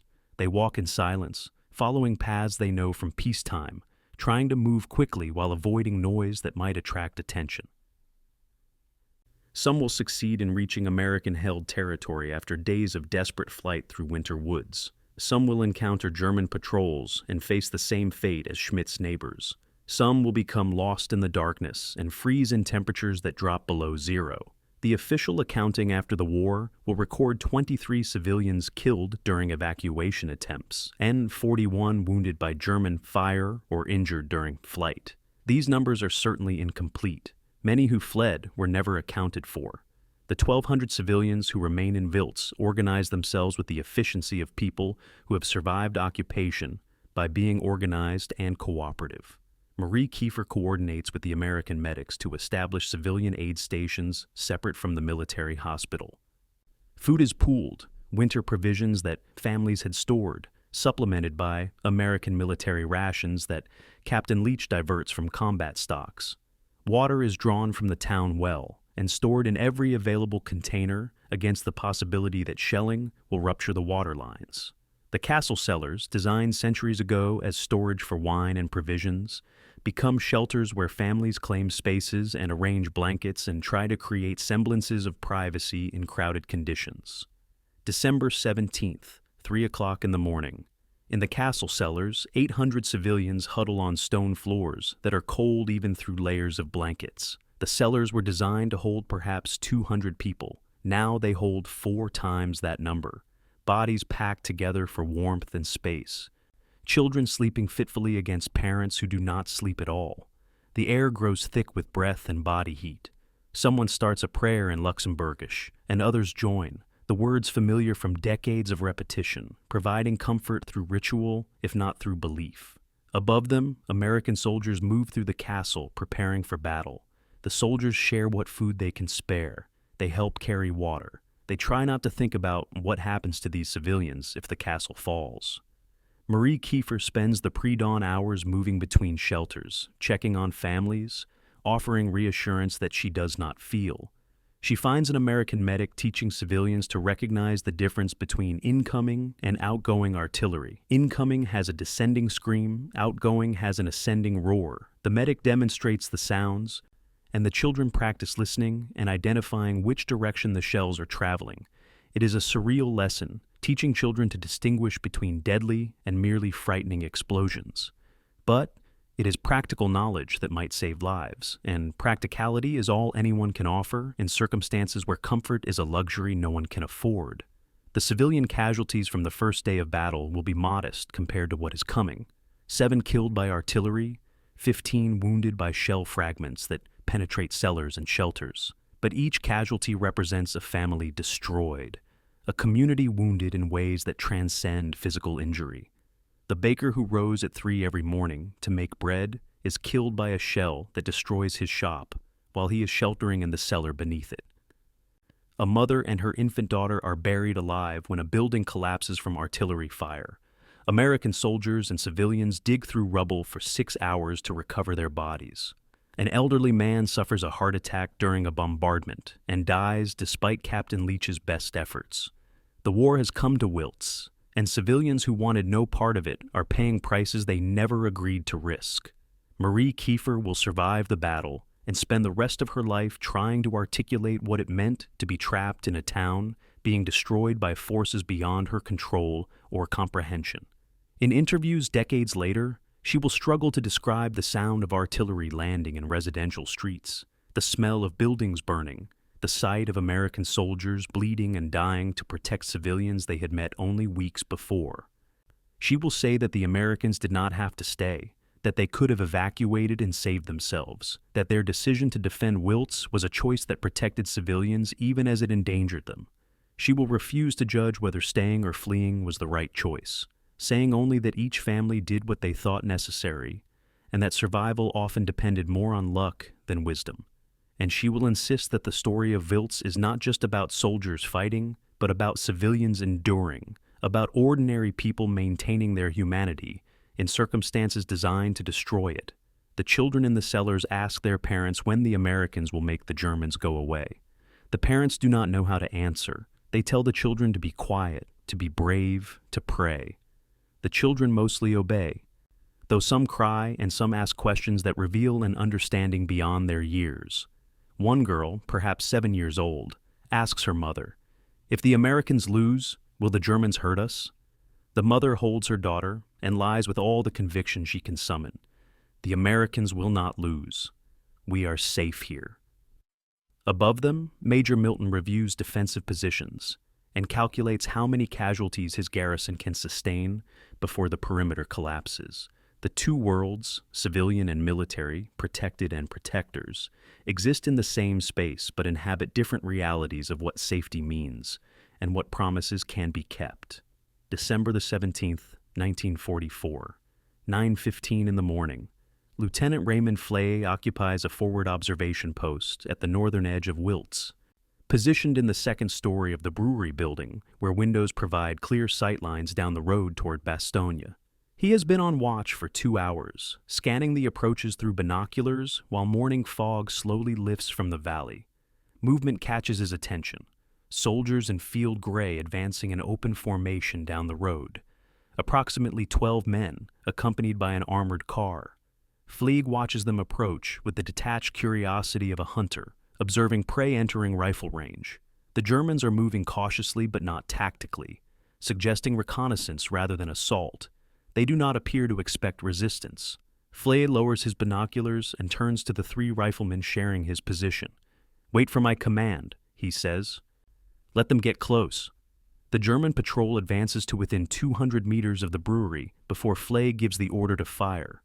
4 M1 rifles crack simultaneously, the sound sharp and flat in the morning air. 3 German soldiers fall, the others scatter for cover, returning fire wildly toward the brewery without clear targets. The armored car's machine gun opens up, stitching bullets across the brewery's facade, but failing to penetrate the thick stone walls. Flay and his soldiers maintain disciplined fire, picking targets methodically. Within 2 minutes, 8 of the 12 German soldiers are casualties. The survivors retreat back down the road, dragging 2 wounded with them, while the armored car provides covering fire. Flagg allows them to withdraw. His mission is not to pursue, but to defend. And pursuing would mean abandoning the strong point he is supposed to hold. 9:30 in the morning.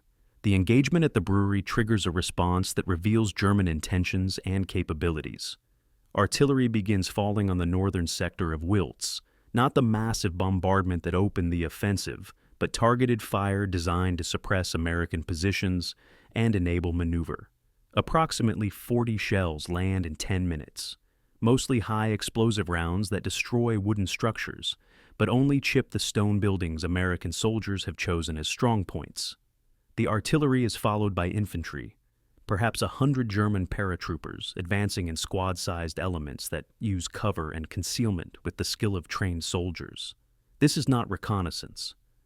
This is a deliberate assault designed to seize the brewery position and establish a foothold in the town. Lieutenant Flagg watches the assault develop through gaps in the stone wall that provides cover for his position. The Germans advance in rushes, one squad moving while another provides covering fire, working their way toward the brewery through gardens and outbuildings that offer concealment. American rifle fire from the brewery and surrounding positions forces them to move slowly, but they continue to advance with the persistence of troops executing a plan. At 150 meters, one of Flagg's soldiers fires the bazooka they have saved for armor. The rocket hits the German armored car that has been providing fire support, penetrating the thin armor and causing an internal explosion that turns the vehicle into a fireball. 3 German soldiers who were using it for cover are killed instantly. The others waver, and for a moment it seems they might retreat. Then a German officer stands and waves them forward, and the assault continues. The fighting for the brewery position becomes intimate and brutal. German soldiers reach the building and begin clearing ground floor rooms with grenades and submachine guns. American defenders on the second floor fire down through holes in the floor, dropping grenades through openings and shooting Germans at ranges measured in meters rather than tens of meters. The sound is overwhelming. Rifles, machine guns, grenades, shouted orders in 2 languages, screaming from wounded on both sides. Lieutenant Flagg empties 2 magazines in rapid succession, shooting at targets so close he can see their faces. A German grenade explodes in the room next to his position, killing 1 American soldier and wounding another. Flagg drags the wounded man to cover and returns to the window to find Germans attempting to rush the staircase. He shoots 2 before his rifle runs empty, then draws his pistol and shoots a third at less than 10 meters. 11:45 in the morning. After nearly 2 hours of sustained combat, the German assault breaks. The paratroopers withdraw in good order, carrying their wounded and leaving their dead. American fire pursues them as they retreat to tree lines 300 meters from the brewery. Lieutenant Flagg conducts a hasty assessment. 7 Americans killed, 12 wounded, the brewery position damaged but still defensible, ammunition expenditure approximately 30% of starting load. The German casualties scattered around the building, he counts 34 bodies, suggest that attackers paid a price far higher than the mathematics of combat normally impose on forces assaulting prepared positions.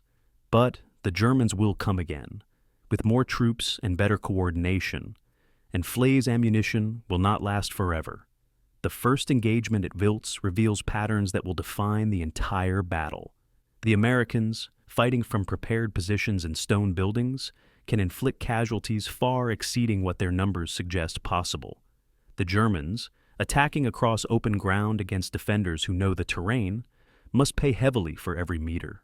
The terrain itself, narrow streets, stone buildings, limited fields of fire, negates German advantages in artillery and armor. And both sides discover that urban combat at close range is a different kind of warfare than the open field battles both armies have fought across France. Here, the advantage lies not with numbers or firepower, but with determination and the willingness to fight at ranges where missing means dying. Major Milton receives Lieutenant Flagg's after-action report in the castle command post and updates the situation map. The Germans have probed the northern sector and been repulsed, but the probe revealed regimental strength forces in the area, and a willingness to accept casualties that suggests this is not a raid, but a deliberate attack. Milton compares the ammunition expenditure from one engagement against total stocks and performs calculations that produce sobering results. At this rate of consumption, the garrison has ammunition for perhaps 3 more engagements of similar intensity. He makes a note to issue orders limiting automatic weapons fire to mass targets only. Every bullet must count. Private Sims, watching the northern sector battle from his position in the church bell tower, sees both the German withdrawal and the American casualties being carried to the aid station. He has not fired a shot. The eastern sector remains quiet, but watching the engagement teaches lessons that training never covered. He sees how quickly ammunition is expended in sustained firefights. He sees how German troops use terrain to minimize exposure. He sees how American soldiers in prepared positions can stop larger forces through disciplined fire. And he sees the cost. 7 Americans killed in a single engagement defending a building that has no intrinsic value except that Americans decided to hold it. He checks his own ammunition for perhaps the 10th time that morning. 120 rounds, neatly arranged in clips within easy reach. He wonders how long they will last when his turn comes. The German commanders analyzing the first assault on Wiltz face a problem that will become increasingly acute. The town is not collapsing as expected.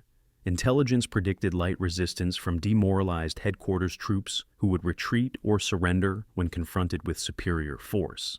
Instead, the Americans are fighting from prepared positions with competence and determination. The assault has revealed that Wiltz cannot be taken by reconnaissance forces or hasty attacks.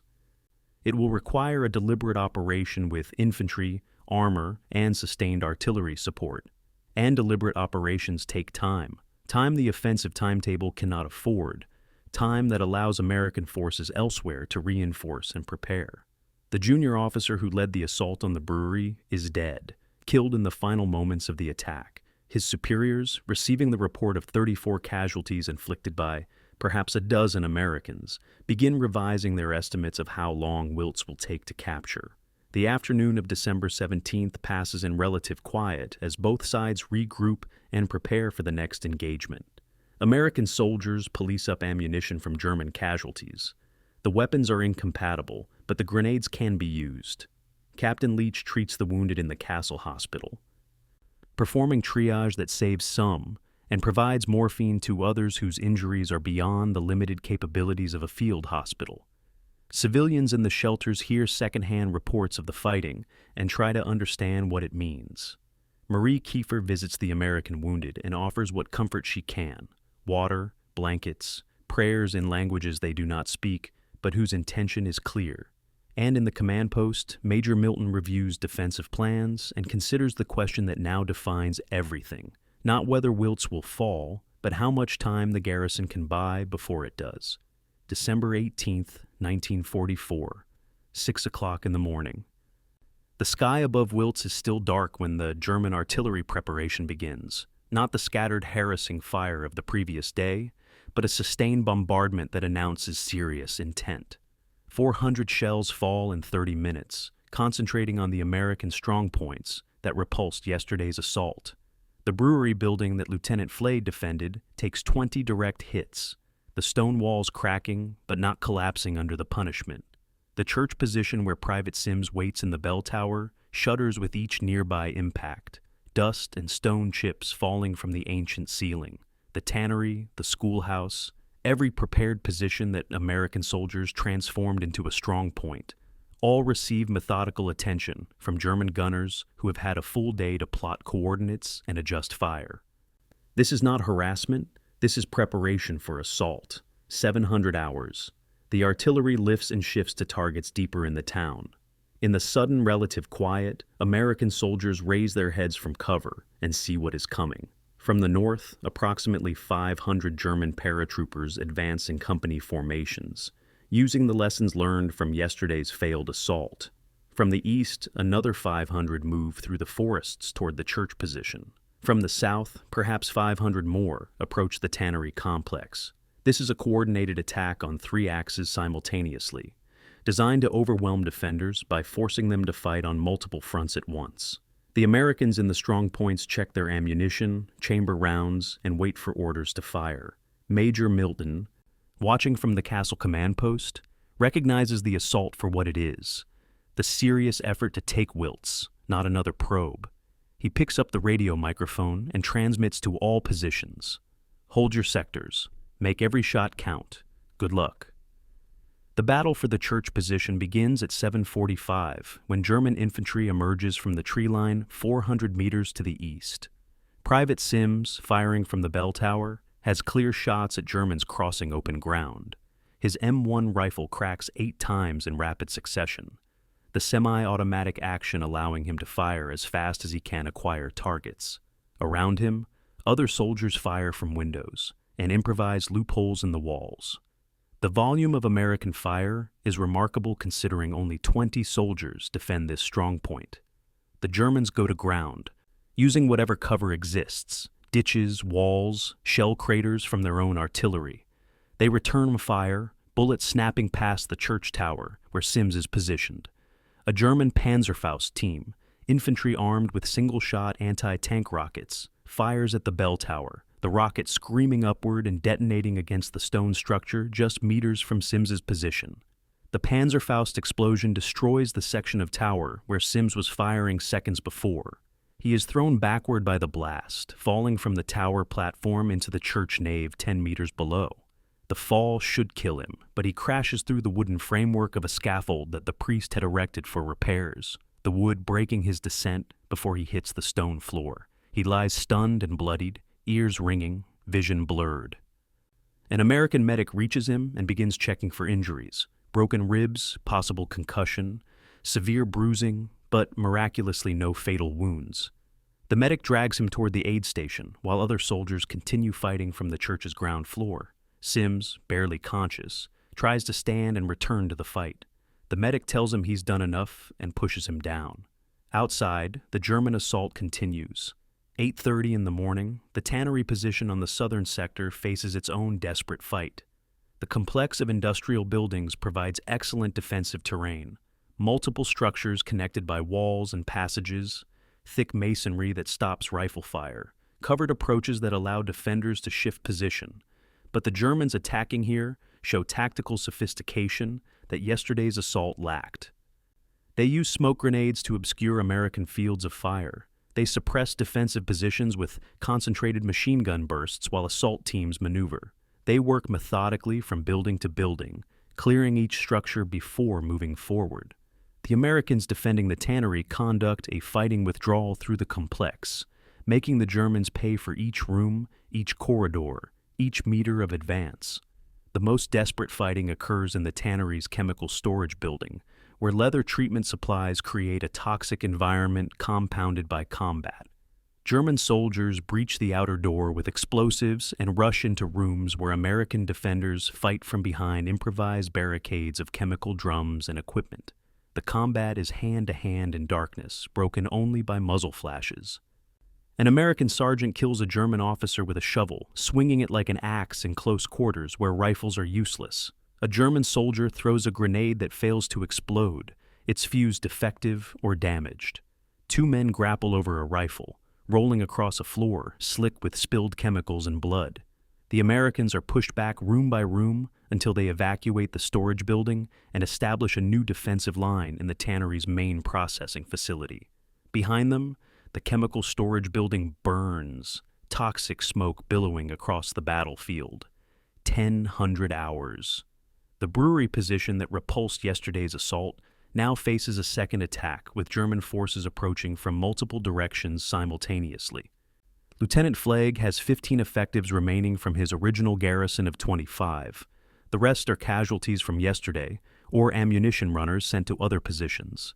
The Germans employ armor this time, 2 armored cars providing suppressive fire, while infantry maneuvers. Flay's remaining bazooka team fires their last rocket at 1 armored car, missing low as the vehicle reverses behind cover. The team leader curses and throws the now useless launcher aside. German infantry reaches the brewery and begins the brutal room clearing that characterized yesterday's fight. But this time, the Americans are outnumbered 3-1, and their ammunition is running critically low. Flegg makes the decision that will haunt him for the rest of his life. He orders evacuation of the brewery position. His soldiers conduct a fighting withdrawal through the building's rear exit, covering each other as they move through gardens and outbuildings toward the second defensive line. They carry their wounded, but leave their dead. No time for proper recovery of bodies. German fire pursues them. 2 more Americans are hit during the withdrawal, 1 fatally. The survivors reach the second line and establish positions in residential buildings 200 meters back from the brewery. Behind them, Germans occupy the strong point that Americans held for 36 hours. Flegg reports to Major Milton, brewery position lost, withdrew to secondary line, 13 effectives remaining, ammunition critical. Milton acknowledges and updates his map. The outer defensive ring is beginning to crack, 1,400 hours. After 8 hours of sustained combat on 3 fronts, the battle begins to stabilize into a new reality. Germans control approximately 30% of the town, the brewery in the north, portions of the tannery complex in the south, some outlying buildings in the east. But they have not broken through to the second defensive ring, and every meter gained cost casualties that German commanders cannot afford indefinitely. The Americans have conducted an orderly withdrawal from untenable positions in the outer ring to prepared positions in the second line. The castle and town center remain firmly in American hands. But the price has been terrible. 43 Americans killed, 89 wounded in a single day of fighting. That represents nearly 25% of the combat force lost in one day. Captain Leach's hospital in the Castle Great Hall has become a scene that challenges every medical training he received. 132 casualties, American and German wounded, because Leach treats prisoners with the same care as friendly troops, occupy every available space. Wounded lie on the floor, on improvised stretchers, in corridors. The smell of blood and antiseptic and gangrene fills the air. Leach and his medics move from patient to patient, performing triage under kerosene lamps because the generator fuel must be conserved. Morphine stocks are depleting faster than anticipated. Wounded soldiers require repeated doses, and Leach cannot deny them. Plasma is running low, bandages are being washed and reused. The mathematics of siege medicine are becoming clear. Within 2 days, Leach will be unable to properly treat casualties, able only to make the dying comfortable. The German casualties tell their own story. Leach treats 1 German paratrooper whose leg is shattered by a rifle bullet, requiring amputation that Leach performs on a dining table with instruments sterilized in boiling water. The soldier endures the surgery with the stoicism of a professional, asking only for water afterward and thanking Leach in broken English. Another German, mortally wounded by shell fragments, dies while Leach is treating him, whispering words in German that Leach cannot understand but recognizes as prayer. The American and German wounded share the same space. Their uniforms different, but their suffering identical.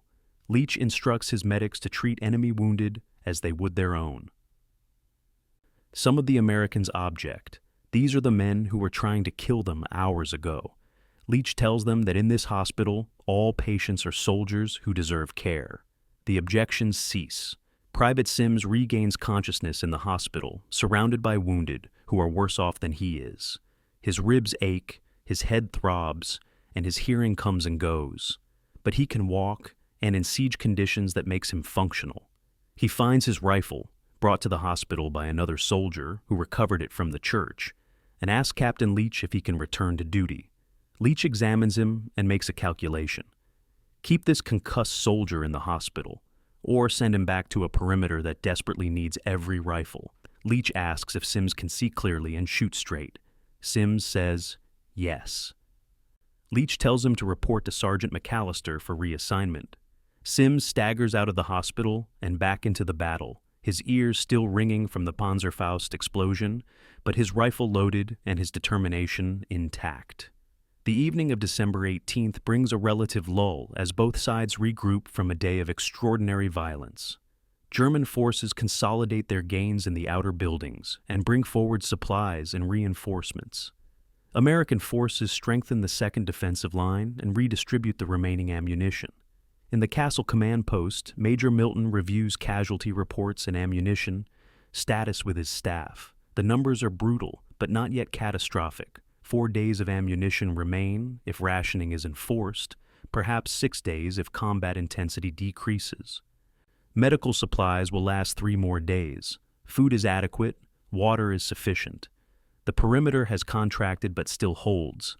The question is whether these numbers will allow the garrison to hold long enough for whatever strategic purpose division expects them to serve. Marie Kiefer spends the evening moving through the civilian shelters, checking on families and trying to assess the psychological state of people who have endured a day of artillery and street fighting above their heads. She finds resilience in some, despair in others, and numbness in many who have moved beyond the capacity to process what is happening. Children ask questions that have no good answers. Adults sit in silence and stare at walls. One elderly woman tells Marie that she survived the German invasion of 1940 and the occupation that followed, but this is worse. This is being trapped between armies that are destroying her town while fighting over ground that means nothing except that soldiers have decided it matters. Marie has no response except to hold the woman's hand and promise that it will end eventually. The woman asks when. Marie says she does not know. The German commanders conducting after-action reviews of December 18th's assault face results that challenge their operational assumptions. They gained ground, 30% of the town now under German control, but they suffered casualties that approach American losses in absolute numbers. 178 Germans killed, approximately 290 wounded based on incomplete reports. In a normal engagement, attackers should inflict heavier casualties than defenders when assaulting prepared positions. Here, the ratio is nearly 1-to-1, suggesting either exceptional American defensive skill or exceptional German tactical incompetence. The truth is neither. Urban combat at close range naturally favors defenders in strong positions, and German units are paying the price for attacking into terrain that negates their advantages. Oberst Heilmann, commanding the 5th Fallschirmjäger Division, reviews the reports and realizes that taking Wiltz will require several more days of fighting, and perhaps double the casualties already suffered. He sends a message to higher headquarters requesting priority for heavy artillery and armor. The response will take hours to arrive and will be non-committal. The night of December 18th in Wiltz belongs to the wounded and the exhausted. Soldiers sleep in their fighting positions, rifles within reach, too tired to remove boots or equipment. Medics work by candlelight, treating casualties that keep arriving, as soldiers discover wounds they did not notice during combat. Civilians huddle in shelters and listen to distant gunfire as German and American patrols probe each other's positions in darkness. Major Milton remains awake in the command post, studying maps and considering options that grow more limited each day. Outside, the temperature drops below freezing and snow begins to fall, light flurries that dust the rubble and the dead with a thin white covering that makes the battlefield look almost peaceful. It is the 3rd day of the siege. The garrison has held longer than German planners expected. The question is whether 3 days is enough, and whether anyone outside Wiltz knows or cares what is happening here. December 19th, 1944, 8 o'clock in the morning. Sergeant Joseph McAllister stands watch in a second-story window overlooking the eastern approach to Wiltz when he sees the shape emerge from the morning fog like a prehistoric beast manifesting from myth. A German Panzer IV tank, 30 tons of steel and weaponry, advances slowly down the road toward the American positions. Its 75mm gun rotates as the crew scans for targets. The grinding of tracks on cobblestones echoes off stone buildings. Behind this first tank, McAllister can see the vague outlines of more armor in the fog, at least 2 more tanks, and what appears to be assault guns. He has fought tanks before in France, learned their capabilities and weaknesses through experience paid for in American casualties. But those engagements occurred in open country where American armor and tank destroyers could maneuver. Here in Wiltz, the garrison has no armor, no anti-tank guns larger than the 2 towed 57mm, and only 3 functional bazookas with 14 rockets remaining. The American anti-tank plan for Wiltz depends on terrain, positioning, and desperation in roughly equal measure. The towed 57mm gun positioned in the northern sector has been destroyed by artillery the previous afternoon, leaving only 1 operational anti-tank gun in the entire garrison. That gun, positioned to cover the southern approach, cannot shift to engage targets in the east without exposing itself to German fire from buildings they now control. The bazooka teams represent the only mobile anti-tank capability, and the 2.36-inch rocket they fire can penetrate German tank armor only from the sides or rear at ranges of 40 meters or less. Frontal shots at normal engagement ranges simply bounce off. McAllister watches the Panzer IV approach and performs mental calculations that produce a simple conclusion. Conventional anti-tank tactics will not work here. Corporal Eddie Slovik crouches in a doorway with a bazooka, one of the precious 14 rockets loaded and ready. He is 19 years old, from Detroit, and he enlisted because factory work was harder than Army life seemed from recruiting posters. The reality of combat has disabused him of that assumption. He watches Sergeant McAllister for instructions. McAllister signals to wait. Let the tank come closer, let it commit to the narrow street where it cannot easily reverse.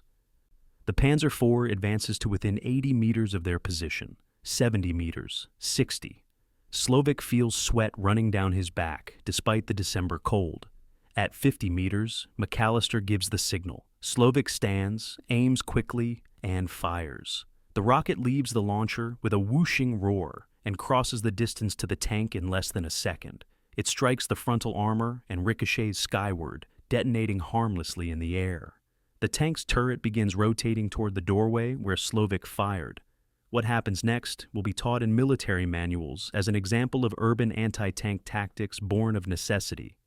McAllister has positioned teams and buildings on both sides of the street, creating a gauntlet that tanks must traverse to advance.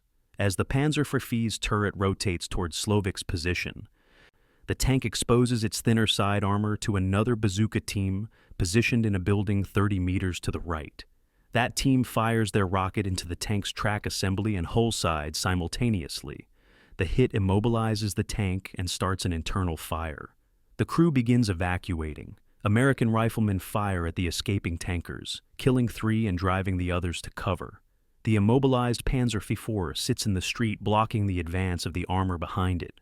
German infantry accompanying the tanks must now clear the buildings flanking the street before armor can proceed. The assault has stalled. The battle for control of the eastern approach street consumes the next 4 hours in brutal house-to-house fighting. Germans push infantry forward to clear the buildings where American bazooka teams fired from. Americans defend from basements and upper floors, using the vertical dimension of urban combat to create overlapping fields of fire that make every room a potential death trap. A German assault team throws grenades into a basement where Americans are positioned, collapsing part of the floor and burying 2 soldiers. The survivors fight their way out through a connecting cellar that opens into an adjacent building. An American rifleman shoots a German tank commander who is standing in his open turret, trying to direct infantry operations. The body slumps over the hatch and must be pulled inside by the crew. The remaining German armor attempts to bypass the disabled Panzer IV by driving through a residential garden, but the ground is soft and one tank becomes mired in mud, hidden beneath snow. 1,100 hours. Sergeant McAllister conducts an inventory of anti-tank capabilities, while German forces regroup from their failed armored assault. The results are catastrophic. 2 bazookas remain functional, 9 rockets total. The single operational 57mm anti-tank gun has ammunition for perhaps 20 shots. Against the German armor that reconnaissance reports indicate is massing for another attempt, 4 tanks and 2 assault guns, these weapons are insufficient. McAllister briefs Major Milton on the situation and receives permission to implement emergency measures that military doctrine does not officially sanction. If conventional anti-tank weapons are exhausted, then unconventional weapons must suffice. The improvised anti-tank arsenal that American soldiers assemble over the next hours would horrify an ordnance officer, but represents the desperate ingenuity of men who refuse to surrender to mechanical superiority. Engineers fabricate magnetic mines from unexploded German mortar shells, attaching them to wooden poles that allow soldiers to affix them to tank hulls if they can approach closely enough without being killed. Molotov cocktails are mass-produced, gasoline from abandoned vehicles mixed with motor oil for adhesion. stuffed into wine bottles from civilian stocks, with rags as fuses. Soldiers practiced the throwing motion required to land bottles on tank engine grills, where burning fuel might penetrate to the engine compartment. Satchel charges from engineer demolition stocks are prepared as suicide weapons, devices that must be placed by hand against tank hulls, which requires someone to run directly at a firing tank and survive long enough to attach the charge. December 19th, afternoon. The Second German Armored Assault employs different tactics informed by the morning's failure. Instead of leading with tanks down a constricted street, the Germans use artillery and mortar fire to suppress American positions, then send infantry to clear buildings before committing armor. The assault focuses on the southern sector, where the American anti-tank gun has expended most of its ammunition defending against earlier attacks. 2 German tanks and an assault gun advance in coordination with infantry that moves from building to building. American soldiers implement the desperate measures McAllister authorized. A soldier carrying a satchel charge rushes a Panzer before, is shot by machine gun fire before reaching it, and dies without accomplishing his mission. Another soldier succeeds in throwing a Molotov cocktail onto a tank's engine deck. The burning gasoline forces the crew to evacuate, but the fire extinguishes itself before causing critical damage. The only successful anti-tank kill of the afternoon comes from the last operational 57mm gun. Its crew waits until a German assault gun advances within 60 meters, then fires an armor-piercing round that penetrates the vehicle's frontal armor and causes an internal ammunition explosion. The assault gun brews up spectacularly, flames shooting from every hatch and vision port. The concussion knocks down a nearby German infantry squad. The remaining German armor withdraws after witnessing this destruction, unwilling to continue without infantry support that is now suppressed by American fire. But the American gun crew's triumph is short-lived. Counter-battery fire from German artillery destroys their position within minutes, killing the entire crew. Wiltz's last anti-tank gun is now wreckage. By late afternoon, December 19th, the anti-tank situation has degraded from critical to desperate. The garrison has destroyed or damaged 4 German armored vehicles at the cost of both anti-tank guns, 4 of 6 bazooka teams, and 37 soldiers killed or wounded in anti-tank operations. More importantly, the ammunition for anti-tank operations is nearly exhausted. 3 bazooka rockets remain, perhaps a dozen Molotov cocktails, 2 magnetic mines that may or may not function. When German armor returns, and reconnaissance reports suggest at least 3 tanks remain operational in the sector, the Americans will have nothing to stop them except rifles and courage, neither of which is effective against 30 tons of armored steel. The psychological impact of facing armor without adequate weapons to fight it cannot be overstated. Soldiers who maintain composure during infantry assaults begin showing signs of breakdown when tanks appear. The sound of tank engines approaching produces visceral fear that even veterans struggle to master. Private Sims, reassigned to an infantry position after his bell tower injury, admits to another soldier that he would rather face 100 German infantry than 1 tank. The other soldier, a veteran of North Africa who has faced German armor before, tells him that's perfectly rational. Infantry can be killed with rifles, but tanks require weapons the garrison no longer possesses. The conversation provides no comfort, but at least validates the fear that both men feel. Sergeant McAllister spends the evening of December 19th preparing defensive positions with the assumption that when German armor returns, it will break through American lines unless geography prevents it.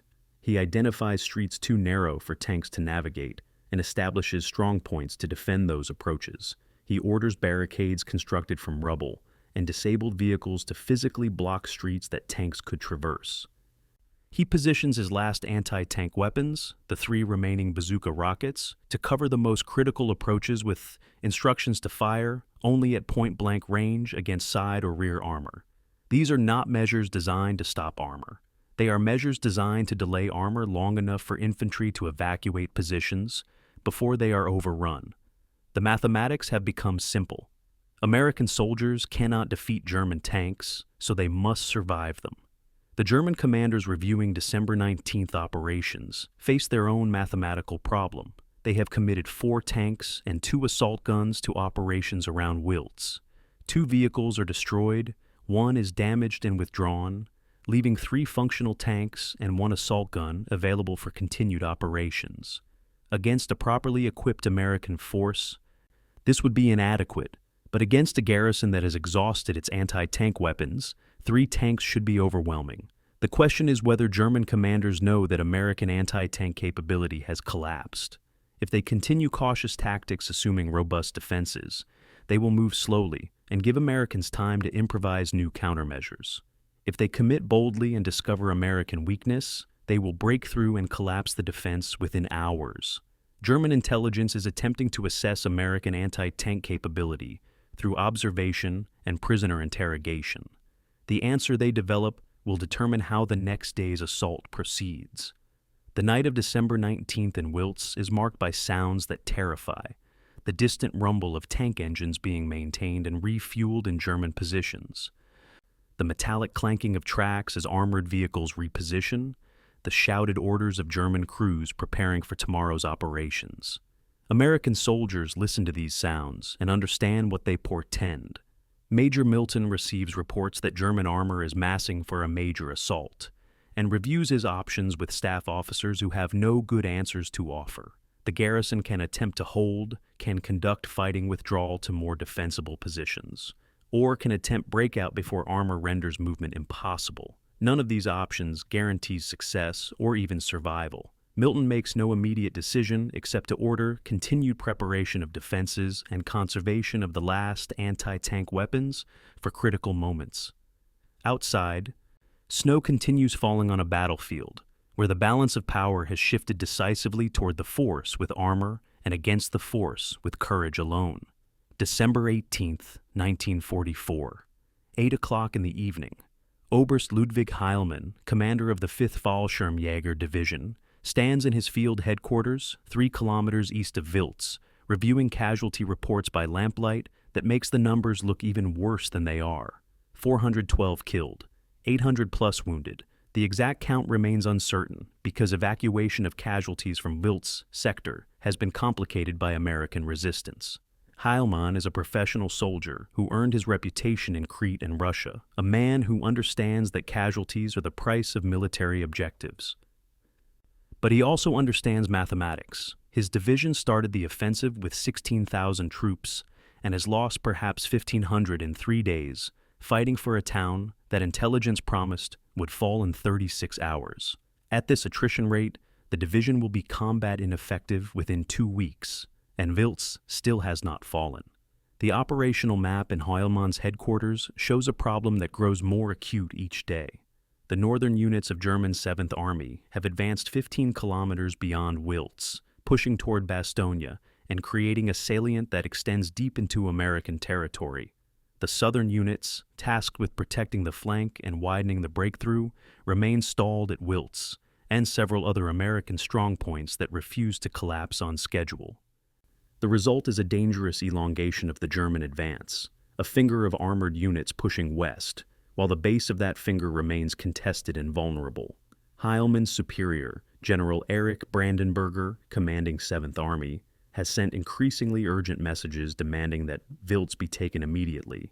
Heilmann has responded with situation reports explaining why immediate capture is impossible without additional heavy weapons and time. The exchange has grown tense. December 19th, noon.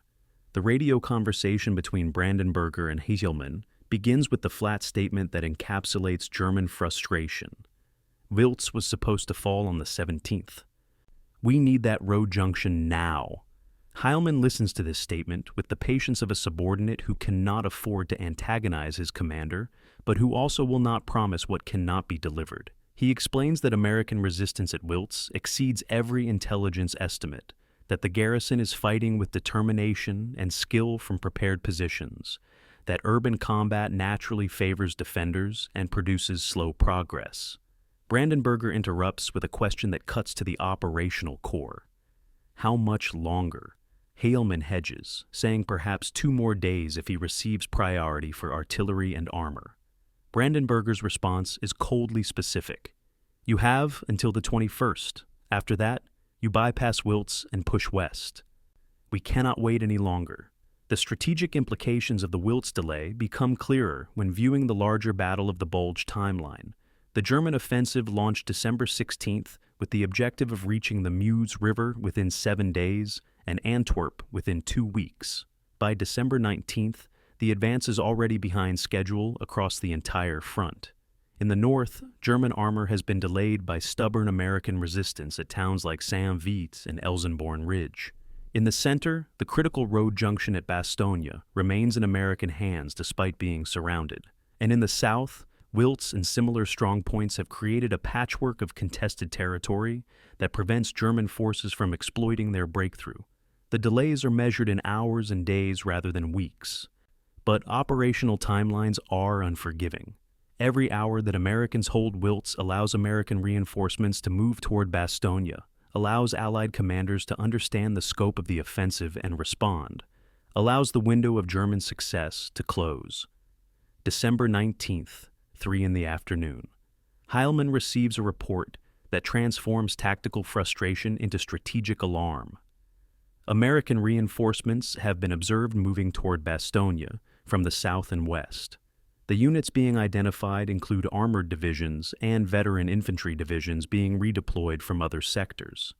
This is exactly what the German offensive was designed to prevent.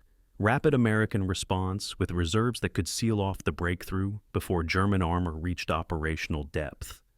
The report indicates that American commanders have recognized the offensive for what it is and are moving with speed that German planners hoped was impossible. Heilmann understands immediately what this means. If Bastogne is reinforced before German forces can capture or isolate it, the entire southern thrust of the continue 4:43 p.m. offensive will stall, and Bastogne cannot be isolated while Wiltz remains in American hands, controlling roads that allow reinforcement from the southeast. The intercepted German radio message decoded by Allied intelligence after the war provides stark evidence of the frustration building in German command networks. Wiltz resistance beyond expectations.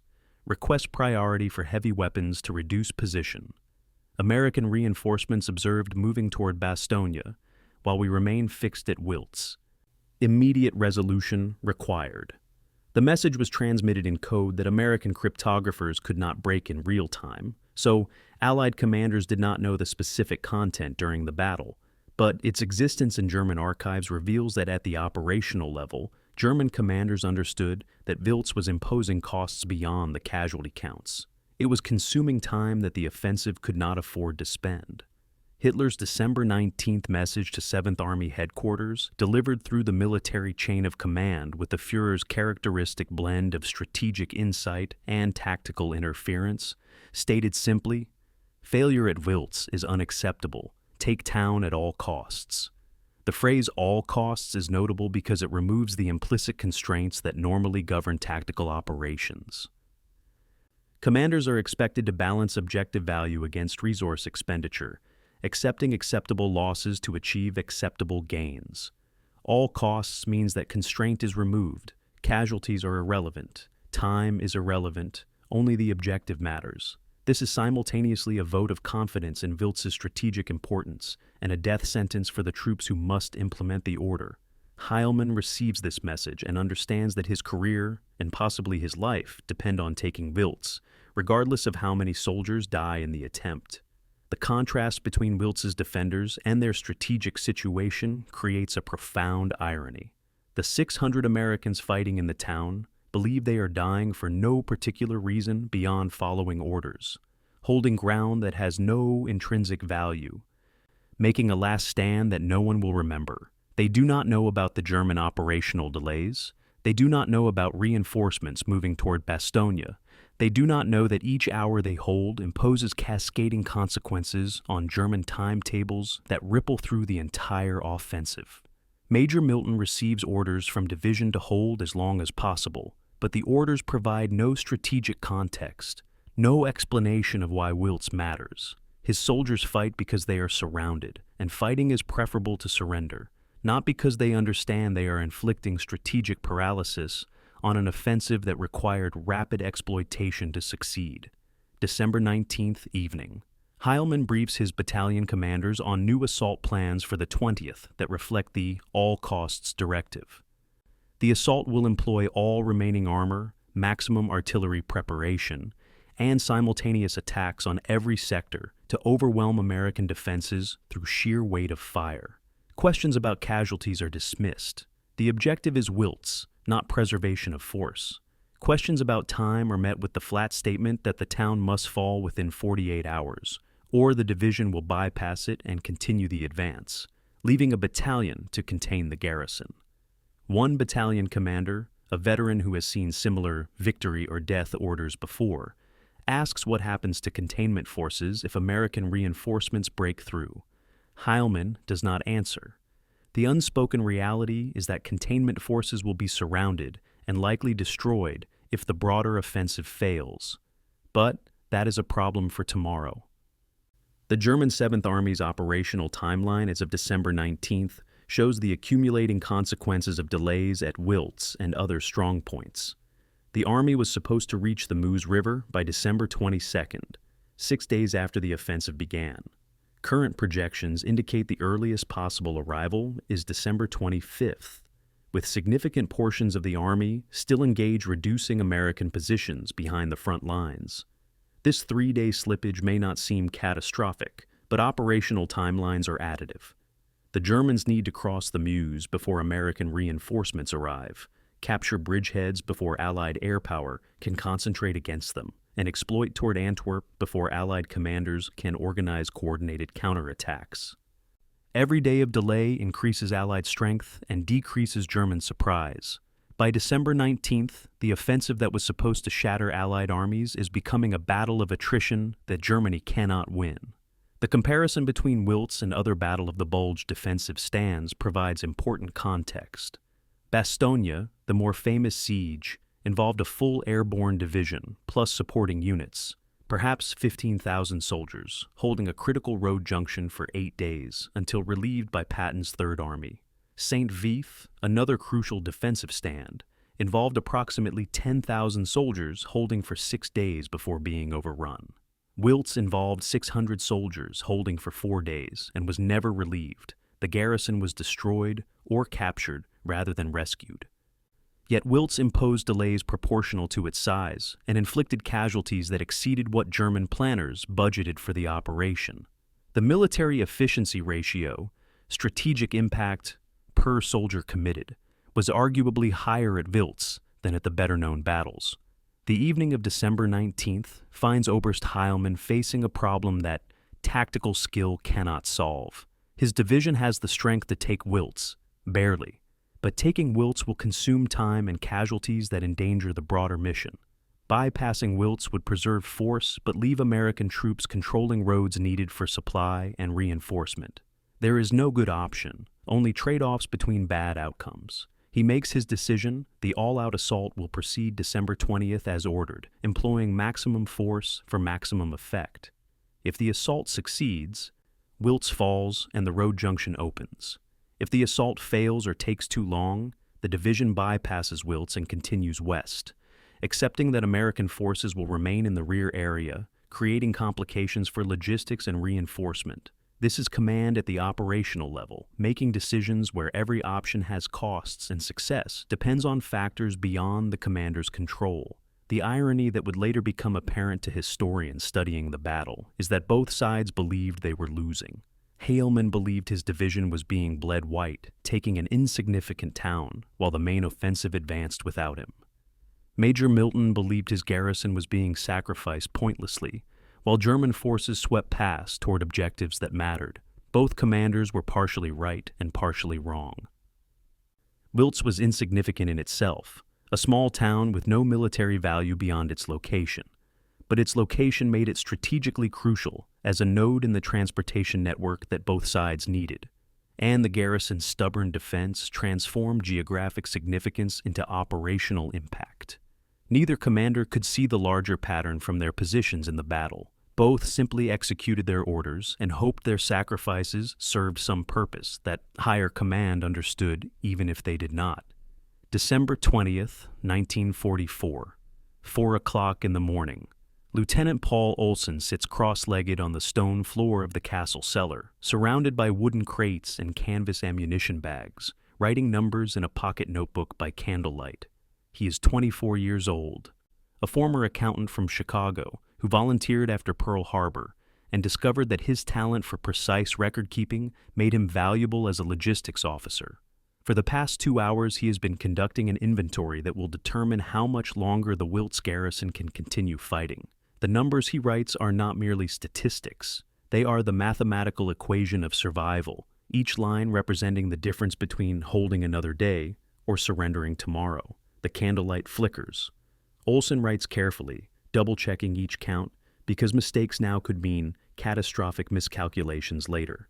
The final ammunition inventory that Olson delivers to Major Milton at 600 hours produces numbers that transform tactical decisions into existential calculations. 8,000 rounds of .30-06 rifle ammunition remain, enough to supply each of the 200 combat-effective soldiers with 40 rounds. In a sustained firefight, a competent rifleman can expend 40 rounds in 10 minutes. 2,400 rounds of .30-06 for the Browning automatic rifles, the squad-level support weapons that provide the backbone of American infantry firepower. Normal doctrine calls for 300 rounds per weapon per day of combat. The garrison has perhaps 2 days of ammunition for these critical weapons. Machine gun ammunition totals 4,800 rounds, sufficient for perhaps 6 hours of sustained fire or 12 hours of carefully rationed bursts. 9 bazooka rockets remain, 3 rockets per launcher for the 3 functional bazookas. 180 mortar shells, 23 grenades. These are the physical resources that must sustain a garrison facing an enemy with effectively unlimited ammunition. Major Milton receives Olson's report in the castle command post as dawn approaches, and American soldiers prepare for what intelligence suggests will be the heaviest German assault yet. Milton studies the numbers and understands immediately that the defensive calculus has fundamentally changed. The garrison can no longer fight the way armies normally fight, with suppressive fire to keep enemy heads down, reconnaissance by fire to locate enemy positions, liberal use of automatic weapons to compensate for numerical disadvantage. Every bullet must accomplish something measurable. Every burst from a machine gun must kill or wound. Every mortar shell must land where it will produce casualties. The transition from conventional to siege warfare is not about different tactics, but about a different relationship with scarcity. In conventional warfare, ammunition is a resource to be managed. In siege warfare, ammunition is a countdown timer measuring how much time remains until the garrison becomes helpless. 600 hours. Major Milton convenes an emergency command conference in the operations room and issues orders that will govern how Americans fight for the remainder of the battle. Fire discipline is now mandatory. Riflemen are limited to 5 rounds per engagement unless their position is being overrun. Automatic weapons will fire only at mass targets presenting multiple casualties per burst. Machine guns will engage only when targets justify the ammunition expenditure. No suppressive fire, no harassing fire, only precision fire at identified enemy soldiers. Mortars will fire only on call from forward observers who have confirmed high-value targets. The bazooka rockets will be reserved exclusively for armored vehicles, fired only at ranges guaranteeing kills. These orders represent a fundamental shift in how infantry fights, from aggressive fire superiority to miserly conservation. 900 hours. Private Henning occupies a fighting position in a second-story room overlooking a street where German infantry is advancing in squad-size formations. He has clear shots at targets ranging from 100 to 200 meters, easy range for his M1 rifle. In normal combat, he would begin shooting immediately, forcing Germans to take cover and disrupting their advance. Under the new fire discipline orders, he watches Germans advance and does not shoot. They move closer, 100 meters, 75 meters, 50 meters. His finger rests on the trigger, muscles tense with the desire to fire. At 40 meters, a German soldier takes cover behind a wall directly below his window. Henning could kill him with a single shot, but 40 meters is still too far. The order specified close range, and until Germans attempt to breach the building or advance past it, he must hold fire. The psychological toll of watching enemies advance without engaging them violates every instinct that training has instilled. Soldiers are taught to fight, to shoot, to react aggressively to threats. Now they must watch and wait, and let enemies approach to ranges where missing becomes impossible, but getting killed becomes likely. The German assault on December 20th begins with artillery preparation that exceeds previous bombardments in intensity and duration. 600 shells in 90 minutes hammer American positions, targeting buildings identified from previous days' fighting as strong points. The Americans endure this bombardment in cellars and ground floor positions, where stone walls provide protection from everything except direct hits. They do not return fire because they have nothing to return fire with. The mortar crews have instructions to conserve shells for counterattacks, and rifles are useless against artillery positions kilometers away. The psychological impact of enduring artillery without responding creates a sense of helplessness that combat veterans struggle to manage.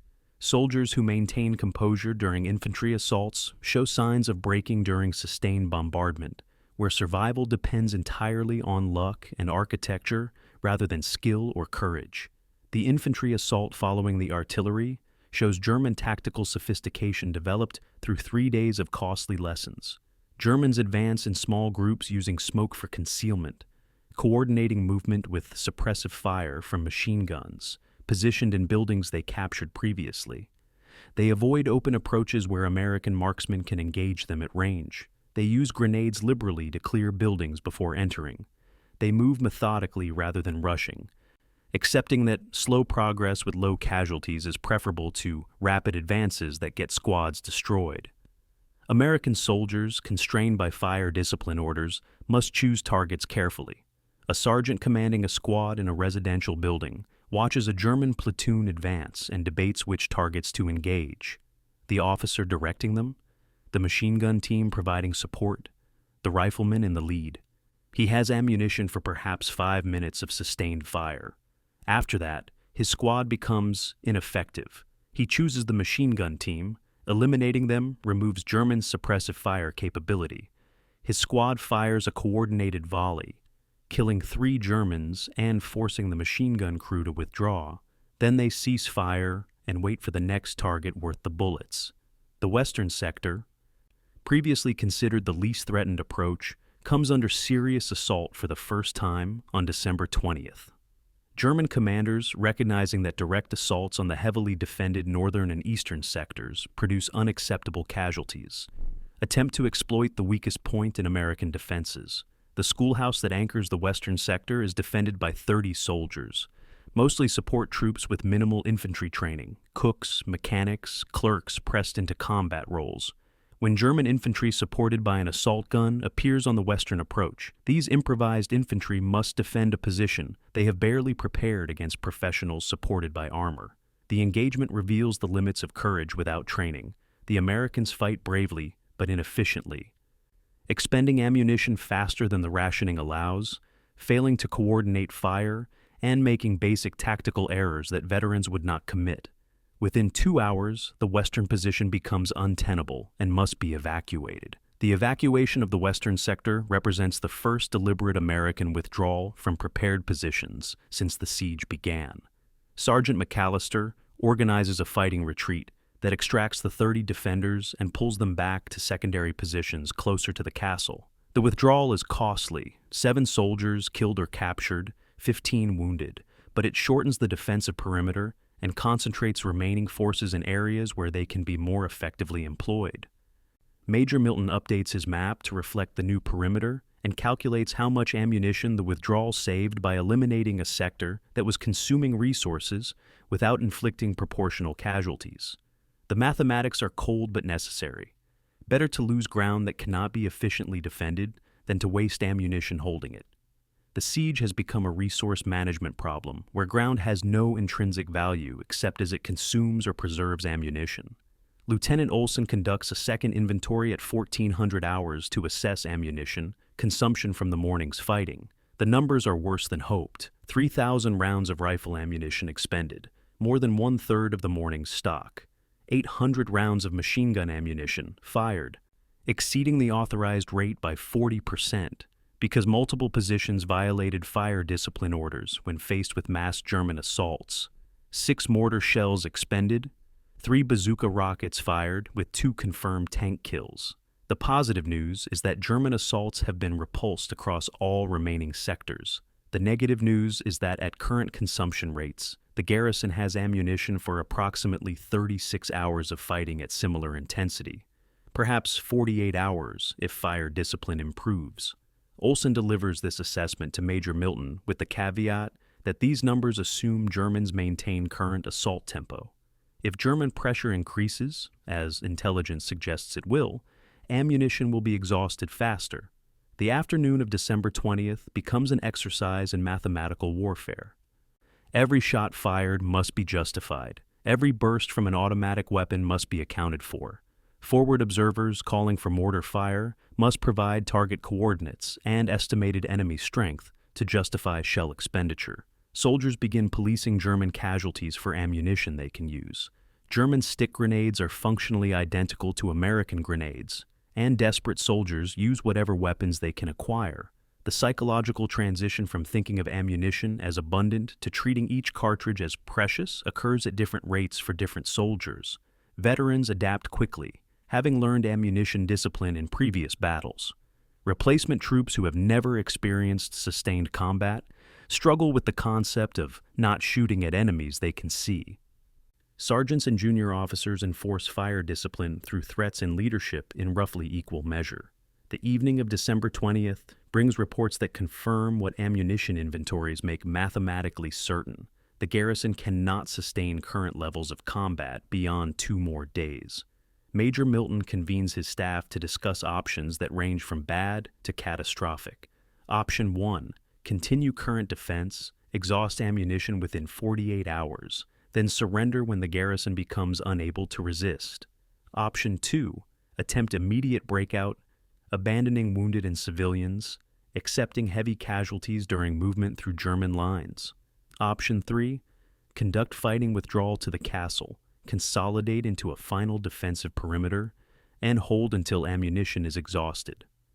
None of these options include the word victory because victory, defined as holding Wiltz until relieved, is no longer possible. The discussion focuses on which option minimizes casualties, preserves the maximum number of soldiers for potential breakout, and achieves whatever strategic purpose division command expects from this sacrifice. Captain Leach, invited to the staff meeting to provide assessment of medical capabilities, delivers information that compounds the ammunition crisis. Medical supplies are critically low, plasma sufficient for perhaps 20 more casualties, morphine for perhaps 50, bandages being reused after washing, surgical instruments dulled from repeated use without proper maintenance. More critically, the wounded already in the hospital require evacuation to rear area facilities for survival. And evacuation remains impossible. Leach estimates that without proper medical support, perhaps 30% of the currently wounded will die from infections, gangrene, or complications that would be survivable in a proper hospital. This creates an ethical calculation that compounds the tactical one.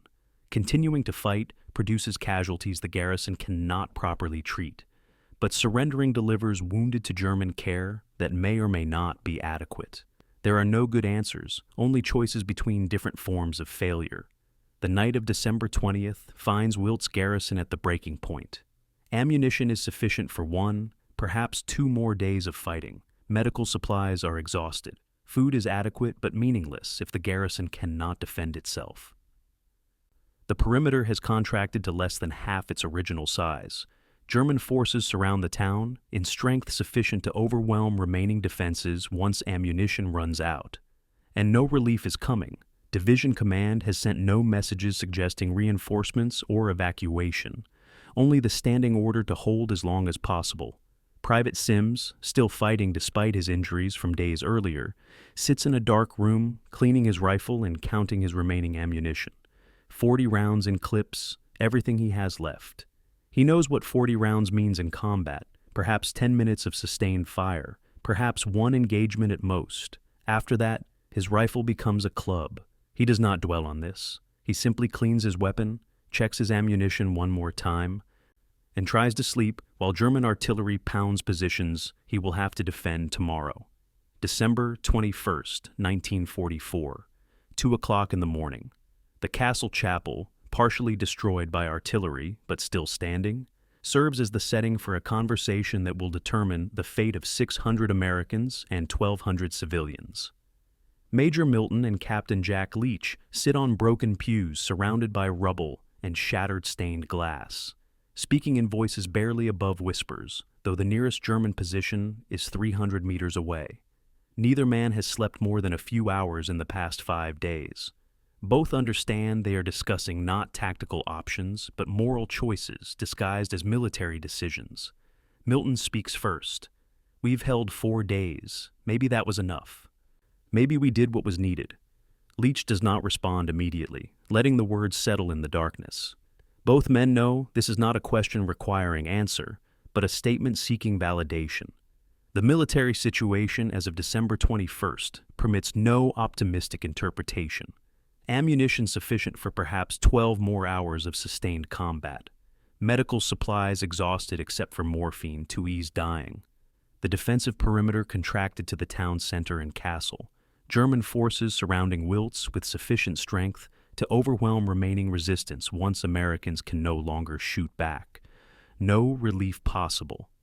Division headquarters has sent no messages for 18 hours, suggesting either communication failure or division's recognition that Wiltz garrison is beyond help. The mathematics are clear. The garrison can continue fighting until ammunition is exhausted, then surrender or die. Or the garrison can attempt breakout while soldiers still have enough ammunition to fight through German encirclement, accepting that breakout means abandoning those who cannot move. The breakout plan that Milton and Leach discuss emerged from staff work conducted over the previous days, as ammunition depletion made conventional defense unsustainable. The plan identifies a route south through forests toward Esch-sur-Sûre, then west toward American lines estimated to be 15 to 20 kilometers away. Intelligence reports, such as they are from patrols and civilians, suggest this route is less heavily occupied than approaches to the north and east. The breakout force would consist of approximately 200 mobile, lightly wounded soldiers capable of rapid movement through difficult terrain. Left behind, 75 seriously wounded who cannot move, 40 soldiers who volunteer to provide rear guard and security, and 1,200 civilians who cannot be evacuated in a tactical withdrawal. The numbers are stark and the moral implications are unavoidable. Saving 200 requires abandoning 300, 400 hours. Major Milton issues preliminary orders for breakout preparation, with the caveat that final decision has not been made. Officers are briefed on the route and timing. Soldiers are told to prepare essential equipment and abandon everything else. No packs, no extra clothing, minimum ammunition, and rations only. The breakout will begin at 600 hours during morning fog, moving quickly in small groups that can infiltrate through German positions rather than fight through them. Sound discipline is mandatory. No talking, no smoking, weapons on safe to prevent accidental discharge. If groups are separated, each must continue independently toward friendly lines rather than attempt to reassemble. These are instructions for soldiers attempting escape, not combat operations. The transition from fighting force to fugitives is complete. Lieutenant Raymond Flay volunteers to remain with the rear guard without hesitation when officers are briefed on the breakout plan. His reasoning is simple and impossible to refute. Someone must cover the withdrawal. Someone must prevent Germans from immediately pursuing the breakout force. Someone must protect the wounded and civilians until surrender becomes necessary. Flake has commanded soldiers in defensive positions for 5 days. He has watched men die following his orders. He will not order subordinates to stay behind while he escapes. When Major Milton accepts his volunteer service, Flay asks only that if any breakout soldiers reach American lines, they deliver a letter to his parents. Milton promises he will. Neither man believes the promise can be kept, but the ritual provides meaning that both need. 500 hours. The evacuation briefing for soldiers selected to remain becomes an exercise in maintaining discipline while acknowledging abandonment. 40 soldiers, volunteers drawn from the lightly wounded and those physically incapable of sustained movement, are assigned to hold the castle and town center after the mobile force departs. Their mission is explicit: delay German pursuit, prevent immediate discovery of the breakout, then surrender when position becomes untenable. They will have the remaining ammunition, approximately 2,000 rifle rounds, 300 machine gun rounds, 5 mortar shells, sufficient to resist for perhaps 2 hours if Germans attack immediately. Lieutenant Fleig commands this rear guard and delivers instructions that focus on practical details, because dwelling on larger implications serves no purpose. Soldiers listen in silence, some nod, some stare at nothing. All understand what has been decided. The farewell between soldiers leaving and soldiers staying occurs in the pre-dawn darkness of December 21st, with a formality that masks profound emotion. Men who fought together for 5 days exchange personal items, letters to be mailed if the breakout succeeds, watches to be given to families, photographs that mean nothing to strangers but everything to those who carried them. A sergeant gives his wedding ring to a private with instructions to find his wife in Pennsylvania and tell her he died well. 2 soldiers who became friends during the siege shake hands and say nothing because there are no words adequate to the moment. Private Sims, selected for the breakout force due to his mobility despite injuries, tries to give his remaining ammunition to a soldier staying behind. The soldier refuses, "You'll need it more than me," and the exchange becomes a small argument, resolved only when Sergeant McAllister tells them both to shut up and focus on their assignments. Major Milton makes his final decision at 5:30 in the morning. After all preparations are complete, he will remain with the rear guard rather than join the breakout force. When challenged by his staff, commanders should preserve themselves to lead survivors. He delivers the statement that encapsulates his understanding of leadership in impossible circumstances. "I won't order men to do what I won't do myself." Captain Leach will join the breakout force to provide medical support for inevitable casualties during the movement. Sergeant McAllister will lead the actual breakout, his experience and tactical judgment being essential for navigating through German positions. Lieutenant Fleig will command the rear guard and ensure orderly surrender after delaying action is complete.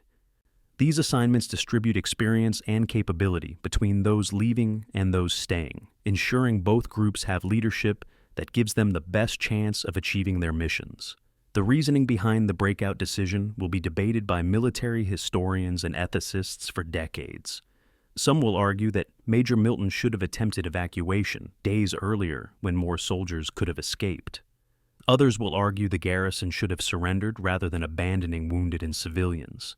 Still others will argue that holding Wiltz as long as possible justified any cost, including the sacrifice of those who could not be evacuated. Milton himself provides little post-war commentary on the decision, telling interviewers only that he followed division orders to hold as long as possible. And when holding became unsustainable, he attempted to save those who could be saved. The simplicity of this explanation masks the moral complexity of choosing who lives and who is abandoned, who fights and who escapes, who leads the breakout and who commands the final stand.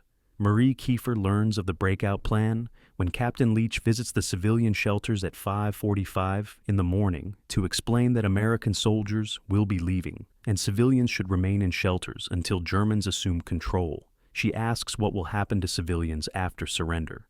Leach cannot answer with certainty. That depends on German decisions beyond his knowledge or control. But he offers what reassurance he can. Germans have treated civilians relatively humanely in other occupied areas. The presence of wounded Americans will likely prevent immediate reprisals, and the civilian population has committed no acts that would justify German retaliation. These statements are part truth, part hope, and part calculation, designed to prevent panic. Marie accepts them at face value because alternatives serve no purpose. She tells Leach that Luxembourgers have survived occupations before and will survive this one. She thanks him for what the Americans attempted to do. He thanks her for sheltering his wounded. They shake hands. There is nothing else to say. The final minutes before the breakout are marked by small rituals that provide structure to chaos. Soldiers check weapons one last time. Equipment is adjusted for quiet movement. The breakout route is reviewed, south out of the castle gardens, through the cemetery where headstones provide cover, into the forest that begins 200 meters beyond town. Orders are repeated. Move quietly, stay together in designated groups, avoid German positions when possible, and bypass them when not. continue toward American lines regardless of casualties or separation. At 5:55, Sergeant McAllister gives the signal. The first group of 20 soldiers slips out of the castle's southern gate into morning fog so thick that visibility is measured in meters rather than tens of meters. They disappear into the gray. The second group follows 30 seconds later. Then the third. The evacuation of Wiltz has begun. Major Milton watches the breakout from the castle battlements with Lieutenant Flagg beside him. They observe in silence as small groups of soldiers vanish into fog. Moving through terrain they have studied from maps but never traversed, heading toward an objective they can only estimate exists. The last group departs at 6:20. 200 soldiers attempting to infiltrate through German lines and reach safety 15 kilometers away.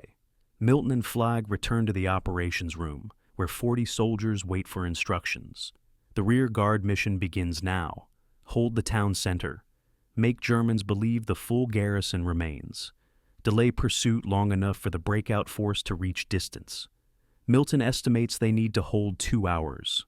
With remaining ammunition, 2 hours should be possible. After that, survival depends on German willingness to accept surrender rather than exact vengeance for 5 days of costly fighting. Milton does not dwell on this uncertainty. He focuses on the immediate, positioning soldiers, allocating ammunition, preparing for the final engagement of a battle that has already exceeded every expectation. December 21st, 1944, 6:15 in the morning, Sergeant Joseph McAllister leads the first group of 20 soldiers through the southern gate of Château de Wiltz into fog so dense that the men behind him are shadows and the men ahead are invisible. Sound discipline is total, no talking, weapons on safe, each soldier placing feet carefully to avoid snapping branches or dislodging rocks that might alert German positions nearby. They cross the castle's terraced gardens, moving in single file, each man maintaining contact with the soldier ahead through occasional touches that confirm continued presence. The temperature hovers just above freezing. Fog condenses on uniforms and weapons, making everything damp and cold.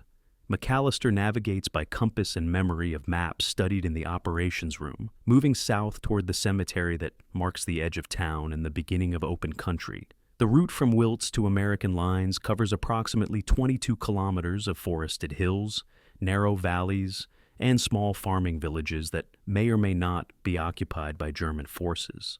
McAllister's group has a map showing the route in theory, but no current intelligence about German positions in practice.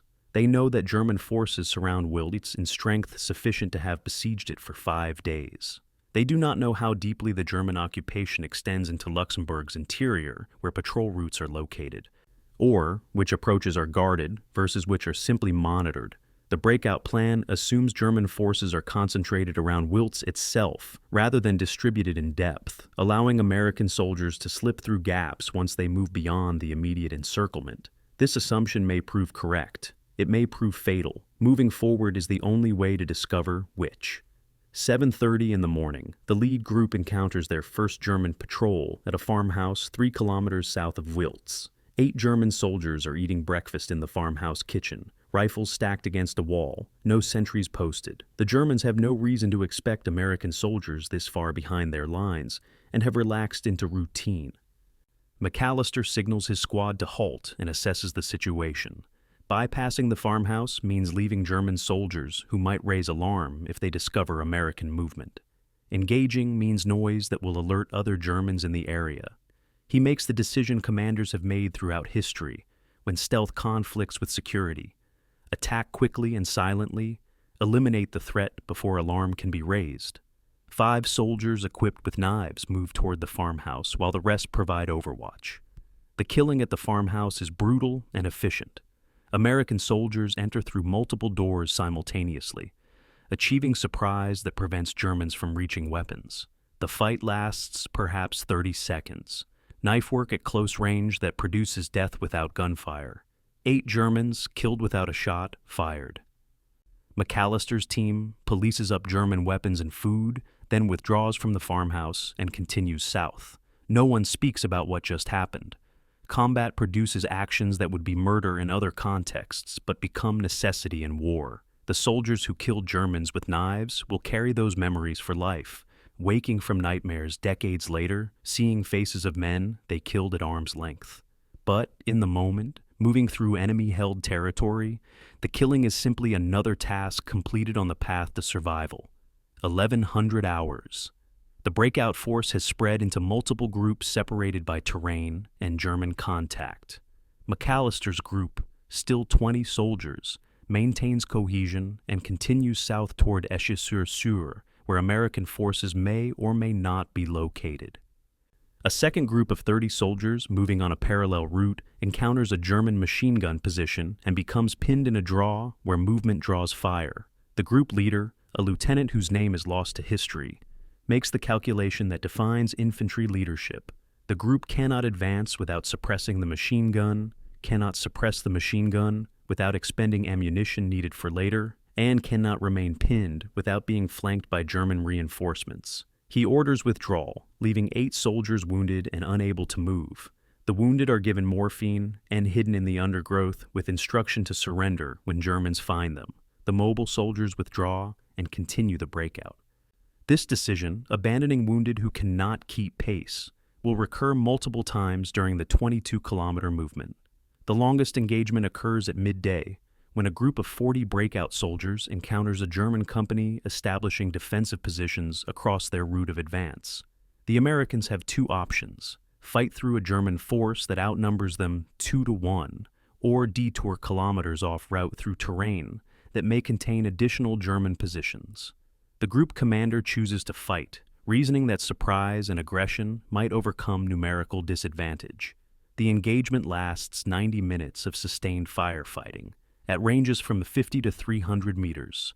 The Americans attack with coordination born of fighting together for 5 days, using terrain effectively and concentrating fire. The Germans, surprised by Americans appearing behind what they thought was a secure front, respond slowly and ineffectively. The Americans break through, losing 14 killed and 6 wounded, but opening a route that other breakout groups will use later. December 21st, 8 o'clock in the evening, 14 hours after beginning the breakout, McAllister's group has covered 18 of the 22 kilometers to estimated American lines. They have been in continuous movement, navigating by compass through forests where trails are unmarked and villages are potentially hostile. They have avoided German positions when possible, bypassed them when detection seemed likely, and fought through them when no alternative existed. Of the original 20 soldiers in McAllister's group, 17 remain, 2 killed in a brief firefight with a German patrol, 1 wounded and left behind when he could not continue. The survivors are exhausted, hungry, cold, and approaching the psychological limits of sustained stress. But they are close to American lines, and closeness motivates continuation when logic suggests rest. The challenge of identifying friendly versus enemy lines at night in contested territory has killed soldiers throughout military history. American and German forces in late December 1944 occupy fluid positions that shift daily as offensives develop and defenses adjust. The map coordinates that McAllister navigates by are estimates rather than confirmed positions. As the group approaches what should be American territory, every sound becomes potential threat. Every shadow becomes possible enemy. At 2100 hours, moving through forest in near total darkness, McAllister hears voices speaking English. He signals halt and listens.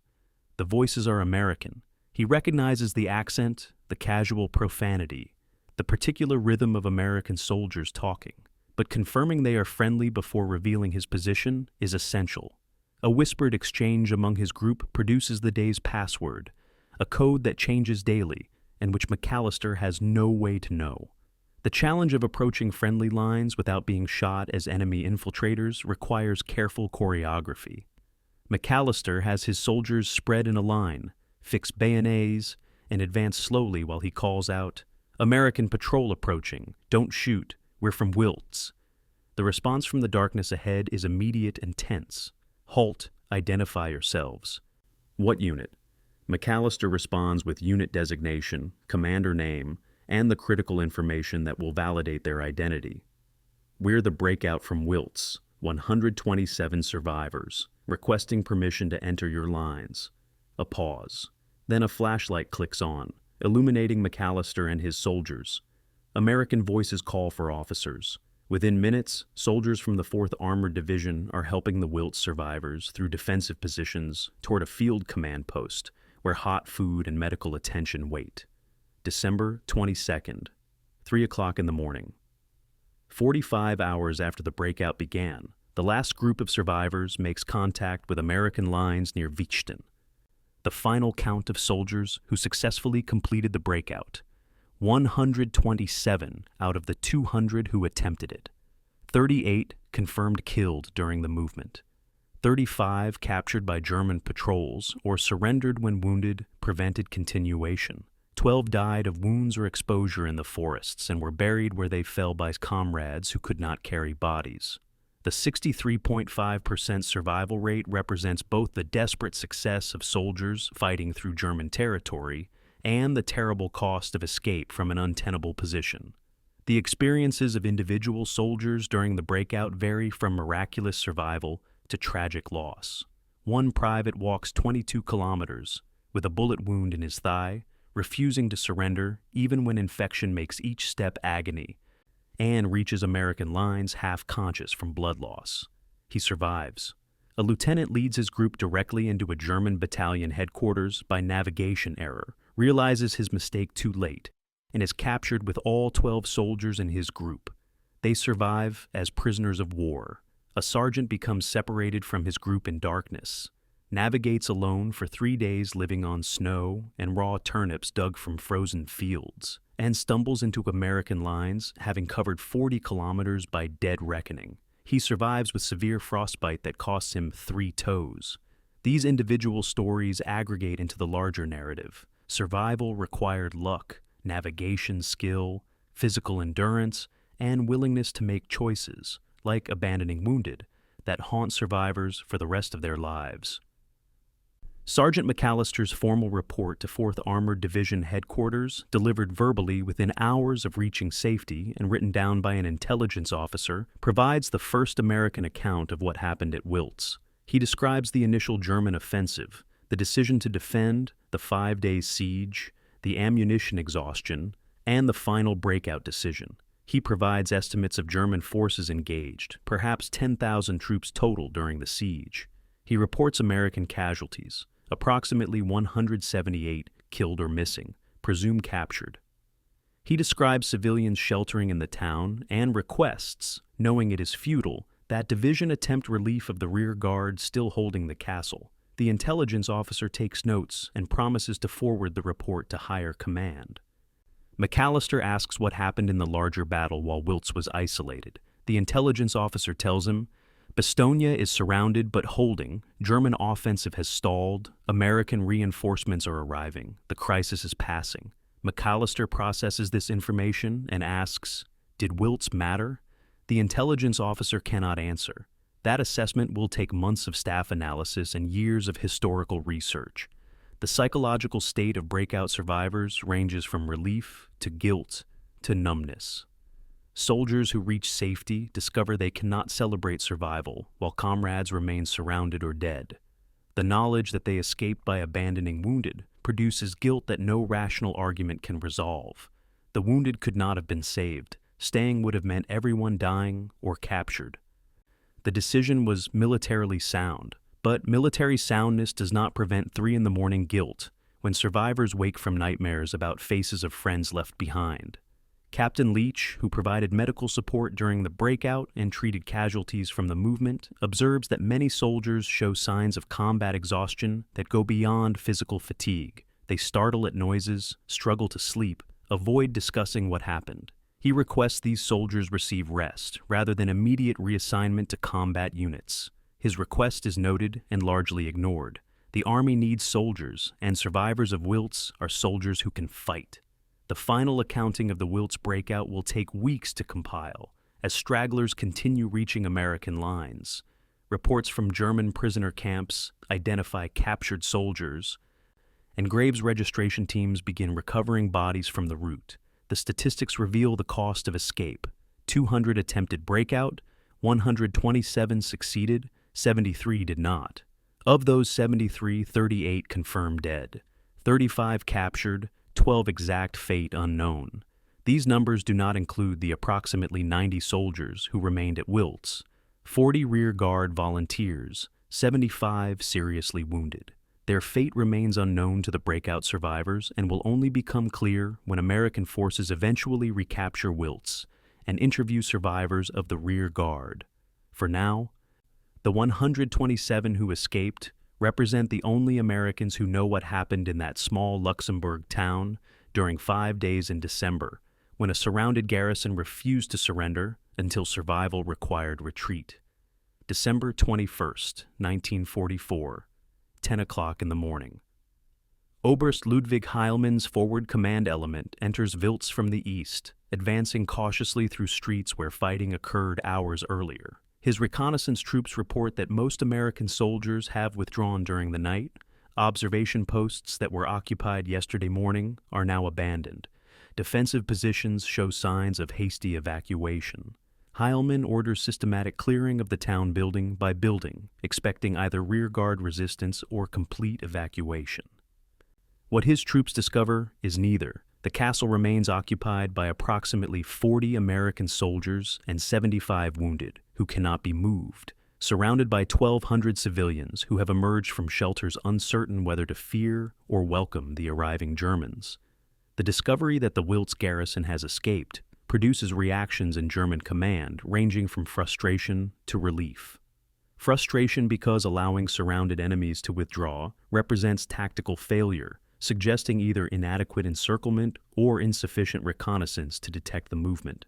Relief because if American forces have withdrawn, then Wiltz is captured without the costly assault that all costs orders implied. Heilmann transmits a message to 7th Army headquarters that encapsulates this ambiguity. Americans have withdrawn. Wiltz secured. The phrasing avoids admitting that Germans did not capture the garrison, instead implying that American withdrawal equals German victory. Higher command, desperate for positive news from a sector that has consumed 5 days and 1,500 casualties, accepts this interpretation. Wiltz is marked as captured on operational maps. The road junction is now available for German use. The objective is achieved, however messily. 1,100 hours. Lieutenant Raymond Fleig and the 40 soldiers of the rear guard surrendered to German paratroopers in the castle courtyard after a brief negotiation conducted through shouted exchanges. Fleig proposes surrender with honors. The rear guard will lay down weapons and be treated as prisoners of war. The wounded will receive medical care, and civilians will not face reprisal for sheltering Americans. The German officer accepting surrender is a major whose name does not appear in records, but whose reported response becomes part of Wiltz's historical accounting. You fought well. You will be treated as soldiers. The Americans stacked their rifles and pistols in the courtyard, empty ammunition pouches laid beside them as evidence of fighting until resources were exhausted. German soldiers take custody of the prisoners and begin evacuating them to collection points for transfer to POW camps. All 40 rearguard soldiers survive the surrender and subsequent captivity, a statistic that speaks to German adherence to Geneva Convention, requirements even in the final months of desperate warfare. The German medical personnel who enter the castle hospital encounter conditions that shock even veterans of the Eastern Front. 132 wounded soldiers, American and German, lie in the great hall on floors slick with blood and other fluids, air heavy with the smell of gangrene and death. Captain Leach's supplies are exhausted except for morphine that he has been rationing to make the dying comfortable. A German surgeon, a Hauptmann whose name appears in post-war medical reports as Dr. Reinhardt, surveys the hospital and immediately begins organizing medical evacuation. His first question to surviving American medics is practical. How have you kept them alive with nothing? The answer, improvisation, reused bandages, boiled instruments, and triage that prioritizes salvageable cases over terminal ones, earns reluctant respect.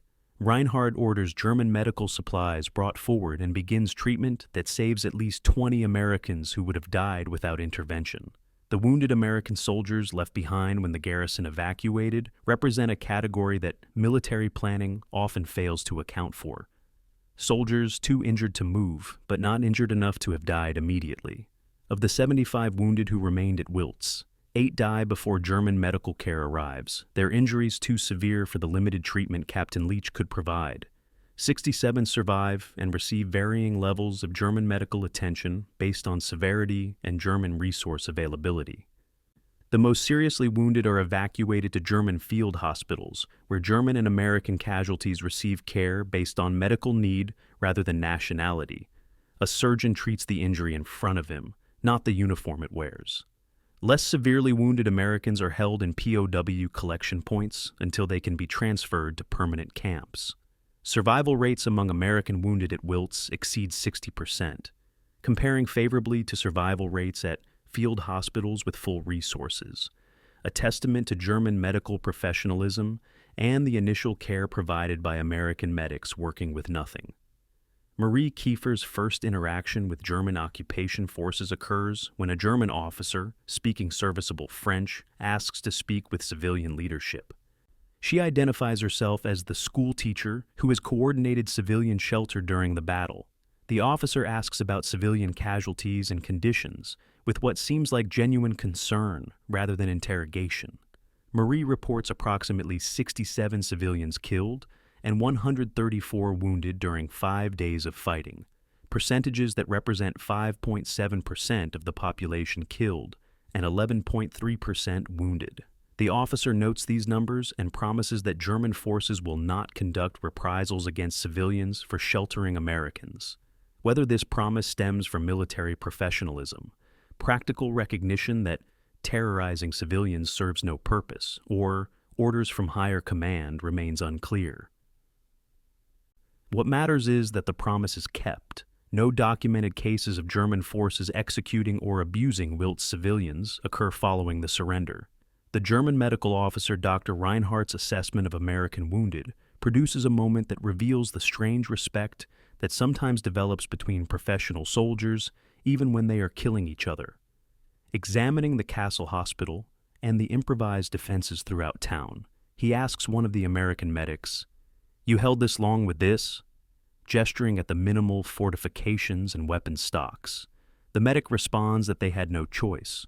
Orders were to hold, so they held. Reinhardt nods and says something that appears in multiple post-war accounts from soldiers who were present. Soldiers respect soldiers. This exchange, repeated in various forms throughout history when professionals recognize professional competence in enemies, encapsulates a truth about military culture. Determination and skill transcend nationality when evaluated by those who understand what they cost. December 22nd afternoon. Oberst Heilmann conducts a personal inspection of Wiltz battlefield, walking through streets where his division fought for 5 days and examining the defensive positions that produced such costly resistance. He finds the castle walls still standing despite sustained artillery bombardment, the medieval stonework proving remarkably resistant to high explosive shells. He inspects American fighting positions and buildings throughout town and notes the effective use of terrain and structure to create defensive advantages.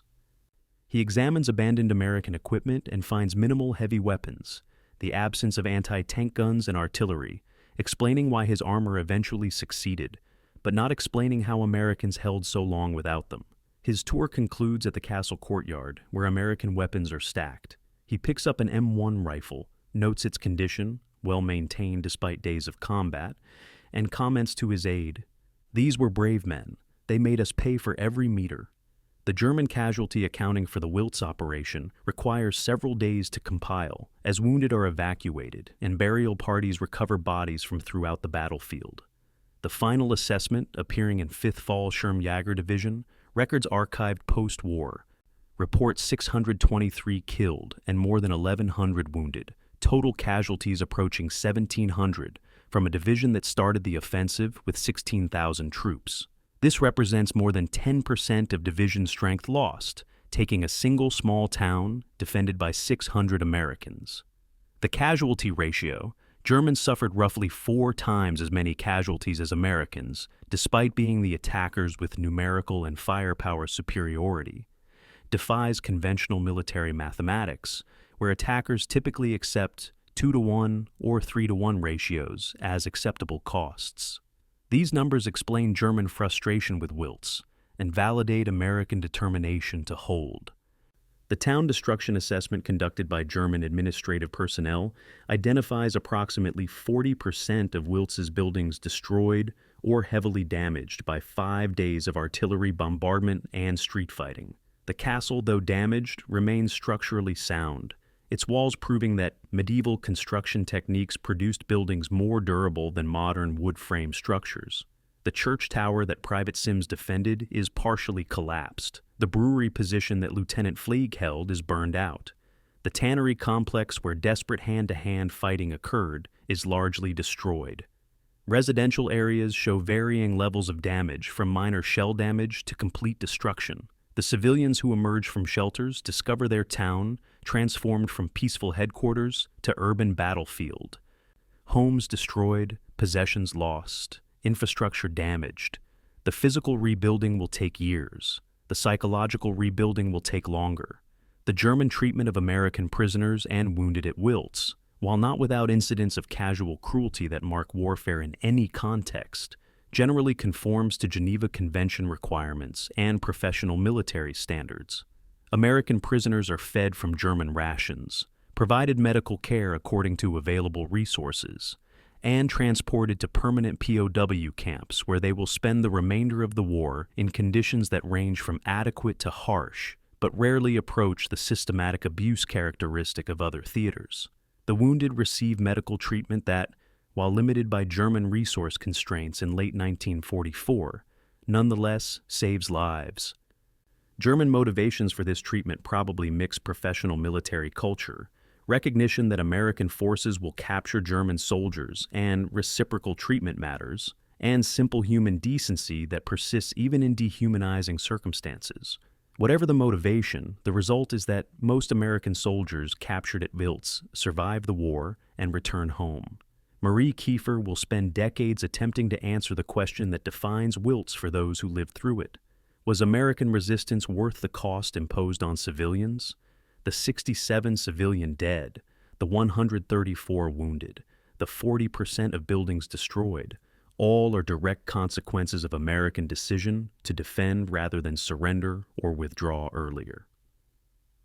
A consequentialist calculation might argue that these costs exceed any military benefit achieved, but Marie consistently refuses this argument in post-war interviews, insisting that Americans fought to protect civilians, even though fighting endangered them, that surrender would have delivered Luxembourg to German occupation again, with uncertain consequences, and that the American garrison's determination gave civilians agency and protection they would not have had otherwise.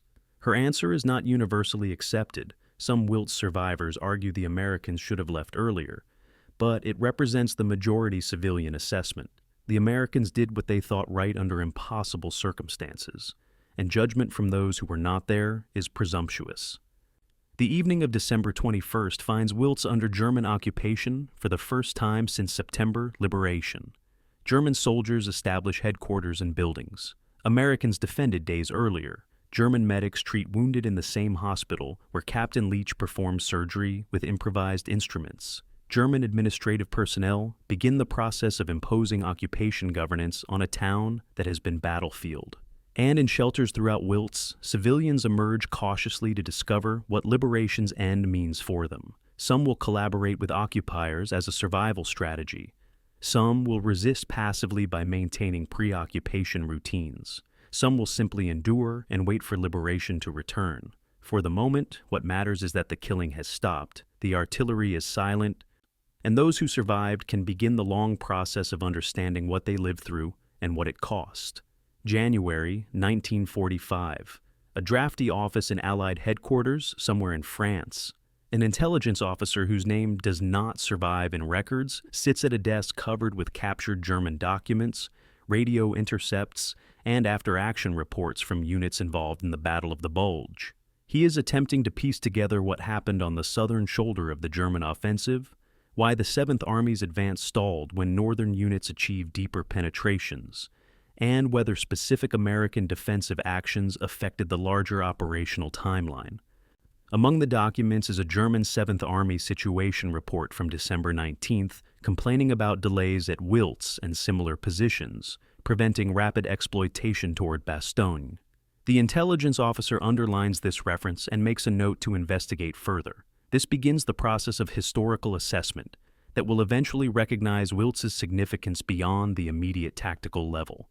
The first substantive American military analysis of Wiltz occurs in March 1945, when survivors from the breakout, released prisoners of war, and division records become available for comprehensive after-action assessment. The analysis focuses initially on tactical decisions, the choice to defend versus withdraw, the allocation of limited anti-tank weapons, the fire discipline imposed during ammunition rationing. But as analysts compare timelines between German offensive plans and actual execution, patterns emerge showing systematic delays along the southern shoulder. Wiltz held from December the 16th through 21st, 5 days instead of the 36 hours German planners allocated. Similar delays at other strong points compounded into cumulative effect. German 7th Army reached objectives on December 25th that operational plans specified for December 20th. 5 days of delay across a front where every day mattered. General George Patton's 3rd Army conducted debriefs with Sergeant McAllister and other Wiltz survivors in late December during the American counteroffensive that relieved Bastogne and began rolling back German gains. Patton, whose aggressive leadership style valued determination and initiative, reportedly told McAllister, "You held when others might have run. That takes guts." The conversation appears in McAllister's personal accounts and in 3rd Army intelligence summaries, though Patton's exact words vary between retellings. What remains consistent is Patton's recognition that defensive actions at places like Wiltz and Bastogne disrupted German operational planning sufficiently to allow American reserves time to organize and counterattack. Patton's assessment, while informal, represented the first high-level command recognition that Wiltz mattered strategically rather than merely representing another failed defensive position. The post-war interview with German General der Panzertruppen Erich Brandenburgers, commanding 7th Army during the Ardennes Offensive, provides perspective from the German operational level. Conducted in 1946, while Brandenburger was a prisoner awaiting trial for war crimes unrelated to the Bulge, the interview includes this assessment of southern shoulder operations. Wiltz cost us 3 days we could not afford, days that might have changed everything. This statement, appearing in American historical division records, represents the clearest articulation by a German commander that tactical delays at specific positions produce strategic consequences.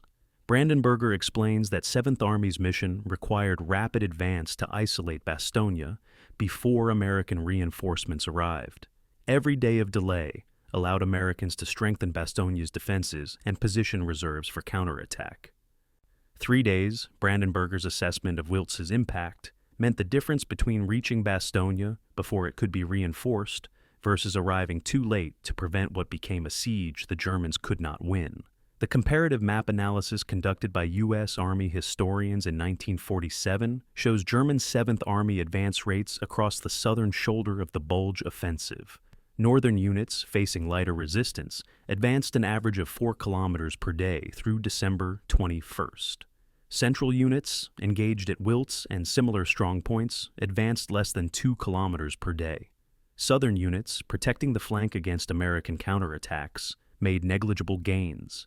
This created a dangerous salient where German forces advanced unevenly, exposing flanks and creating opportunities for American counterattacks that eventually cut off and destroyed forward German units. The map analysis concluded that defensive actions at Wiltz and a handful of other positions created the uneven advance pattern that made the entire offensive vulnerable to counterattack. One small town's resistance did not determine the battle's outcome, but it contributed to operational conditions that allowed American forces to respond effectively. The casualty comparison between Wiltz defenders and German attackers produces statistics that challenge conventional assumptions about siege warfare outcomes. Americans suffered approximately 178 killed or missing, perhaps 200 total casualties when wounded are included. Germans suffered 623 killed and over 1,100 wounded, total casualties approaching 1,800.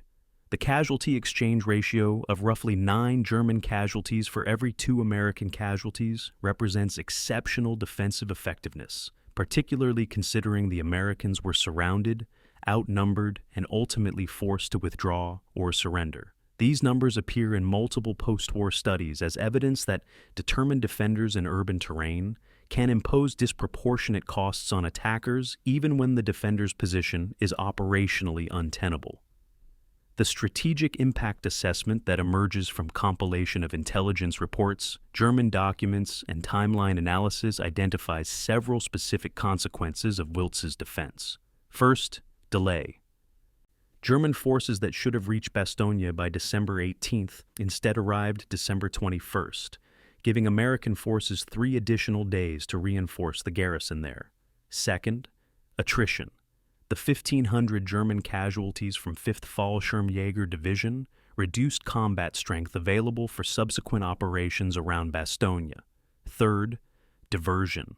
German units intended for Bastogne assault were instead committed to reducing Wiltz, diluting the force concentration that German operational success required. Fourth, morale.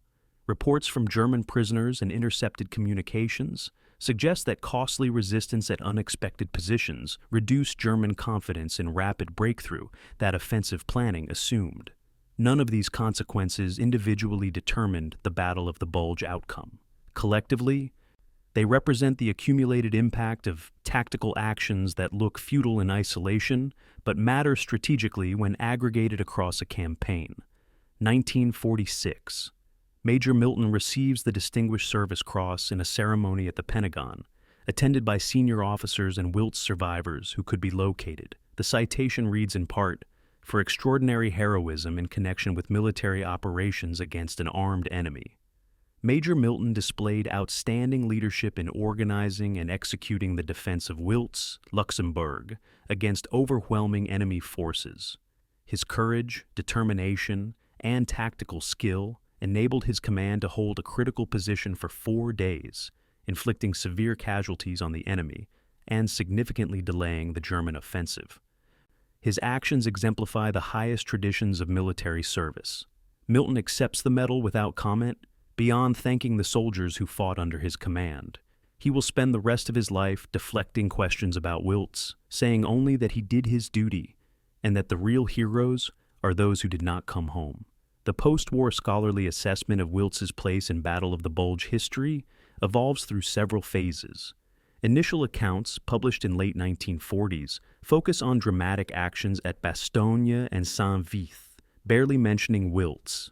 Histories in the 1950s begin acknowledging Wiltz as one of several defensive positions on the southern shoulder. By the 1970s and 80s, as access to German archives improves and scholars interview survivors, Wiltz receives recognition as a significant but underappreciated contribution to Battle of the Bulge outcome.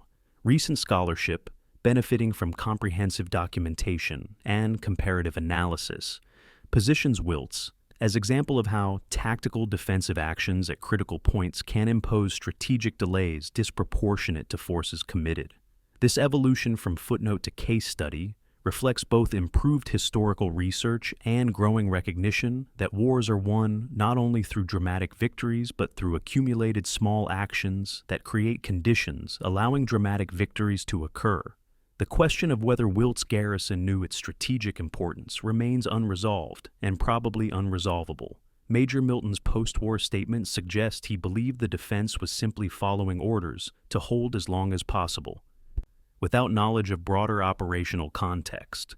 Sergeant McAllister told interviewers he thought they were dying for nothing beyond not surrendering. Private Sims, in a 1980s interview, said, "We didn't know if we mattered. We just knew we weren't going to quit." This disconnect between tactical experience and strategic significance is common in military history. Soldiers fighting local battles rarely comprehend how their actions fit larger patterns. The Wiltz garrison held because orders said hold, because surrendering seemed unacceptable, because once committed to defense, withdrawal felt like betrayal. That their determination produced strategic consequences was fortunate rather than planned.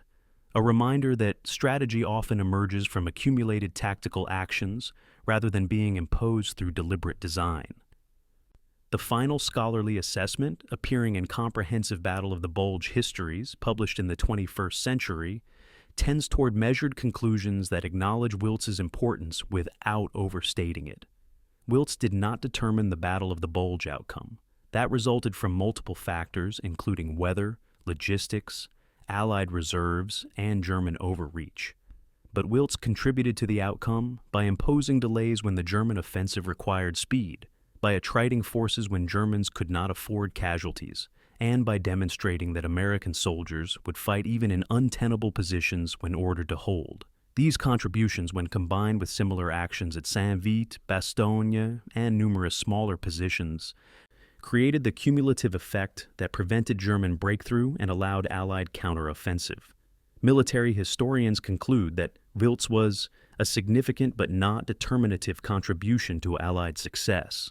Language that sounds academic, but represents the reality that wars are won through countless small actions that individually seem insignificant, but collectively determine outcomes. December 19th, 44 versus December 1945. The counterfactual question that historians debate is what would have happened if Wiltz had fallen on schedule, December 17th instead of December 21st.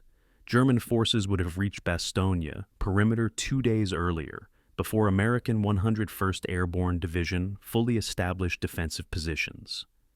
Additional German forces would have been available for Bastogne assault, rather than being committed to reducing Wiltz. The southern approach to Bastogne would have been less contested, potentially allowing German forces to cut the last road into Bastogne before it could be reinforced. None of this guarantees German capture of Bastogne, but it creates conditions where capture becomes more likely. And if Bastogne falls, the entire southern shoulder of German advance becomes more viable, potentially extending the offensive and increasing Allied casualties before it is contained. This counterfactual cannot be proven, but it illustrates why Wiltz's 4-day defense mattered. Not because it won the battle, but because it created conditions that made German victory less likely and Allied response more effective. Present day. The courtyard of Château de Wiltz, restored and maintained as a museum and cultural center, features a memorial listing 178 names. These are the American defenders who died at Wiltz, or were listed as missing in action and never recovered. The memorial is simple granite, the names carved in alphabetical order without rank or unit designation. In death, all equal. Tourists photograph the memorial. School groups read the names aloud during educational visits. Veterans organizations lay wreaths on December 21st, the anniversary of the breakout. The stone provides physical anchor for memory that otherwise might fade into generalized narrative of American soldiers dying somewhere in Europe during a war that ended 80 years ago. These names insist on specificity. These soldiers, this place, these days in December, when ordinary people discovered what they were capable of when given no choice but to find out. 1950. Sergeant Joseph McAllister returns to Wiltz for the first time since the battle, traveling from Pennsylvania, where he has resumed his pre-war occupation as a construction foreman. He arrives by bus from Luxembourg City, watching familiar landscape approach with emotions he cannot fully articulate. The town has been partially rebuilt, some buildings restored to pre-war condition, others replaced with modern structures, still others remaining as ruins too damaged to save or too expensive to restore. McAllister walks streets where he fought, recognizing terrain even when buildings have changed. He visits the castle and finds Marie Kiefer, now the museum director, who remembers him from the battle. They speak for hours, comparing memories and filling gaps in each other's understanding of what happened. Before leaving, McAllister asks if the defense was worth the cost to civilians. Marie's answer, that the Americans gave Luxembourg hope when surrender would have meant despair, provides resolution he did not know he needed. 1982. Lieutenant Raymond Flag participates in an oral history project, collecting testimonies from Battle of the Bulge veterans. The interviewer asks him to describe his feelings during the defense of Wiltz. Flay pauses for a long time before answering. "We weren't heroes. We were just stubborn." He explains that heroism implies choice, implies deliberate decision to sacrifice for greater good. But Wiltz garrison had no choice. They were surrounded, ordered to hold, and fighting was simply what soldiers do when surrender seems unacceptable. The stubbornness, he says, came from refusal to accept that being outnumbered meant they had to quit. This distinction between heroism and stubbornness appears frequently in veteran accounts.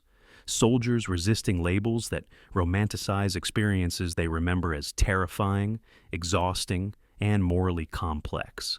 1994.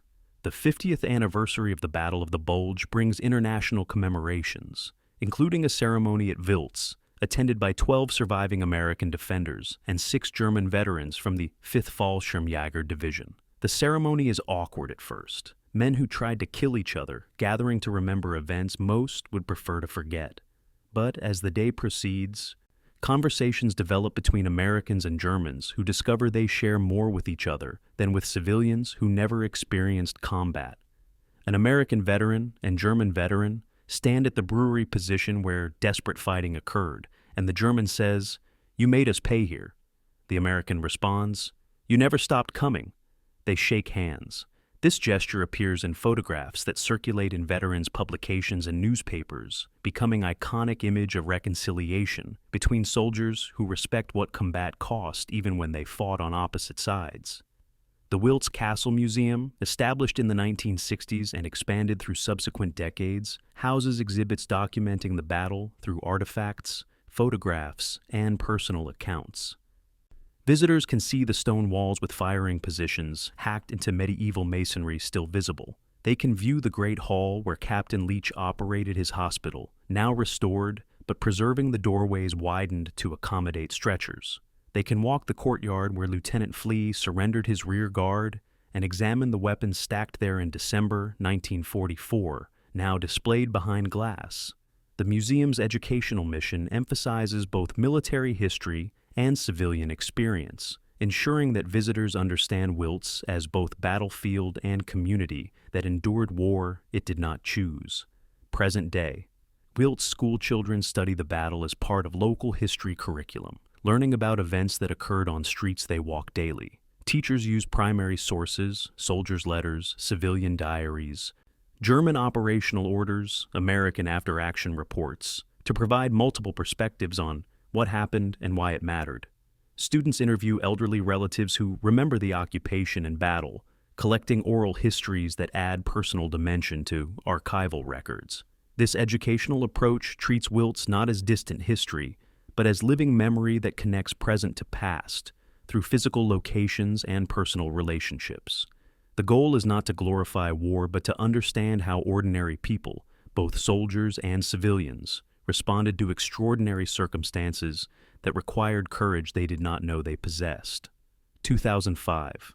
Specialist James Sims Jr., grandson of Private James Sims, who fought at Wiltz, visits Luxembourg while deployed to Germany with U.S. Army. He walks the streets his grandfather defended, visits the church where his grandfather fell from the bell tower, and touches the walls that still bear bullet scars. A museum guide, learning his family connection, provides access to archival materials, including the letter Private Sims wrote home December 14th, saying he was finally somewhere safe. Sims Jr. photographs the letter and later frames it beside his grandfather's Purple Heart and the citation that accompanied it. The generational transmission of memory, grandfather to grandson, soldier to soldier, personalizes history in ways that textbooks cannot, creating continuity between past sacrifice and present service.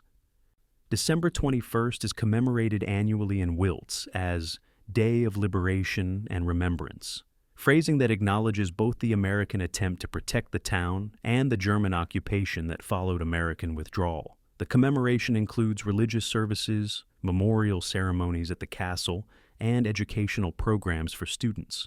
The mayor's annual address typically acknowledges the complexity of Wiltz's experience, gratitude for American sacrifice mixed with recognition that the battle brought death and destruction to a town that wanted neither. This nuanced remembrance resists simplification into purely heroic or purely tragic narrative, instead holding both truths simultaneously. The defense mattered strategically and cost terribly. The Americans fought bravely and the civilians suffered. The outcome was militarily necessary and humanly painful. The bullet scars still visible in castle walls and stone buildings throughout Wiltz serve as physical reminders that history occurred in specific places that continue to exist. Tourists touch these scars and feel connection to events they know only through reading. Veterans return and trace patterns where machine gun fire stitched across walls they hid behind decades ago. Children imagine soldiers fighting in buildings where they now attend school or shop with parents. The persistence of physical evidence prevents historical abstraction.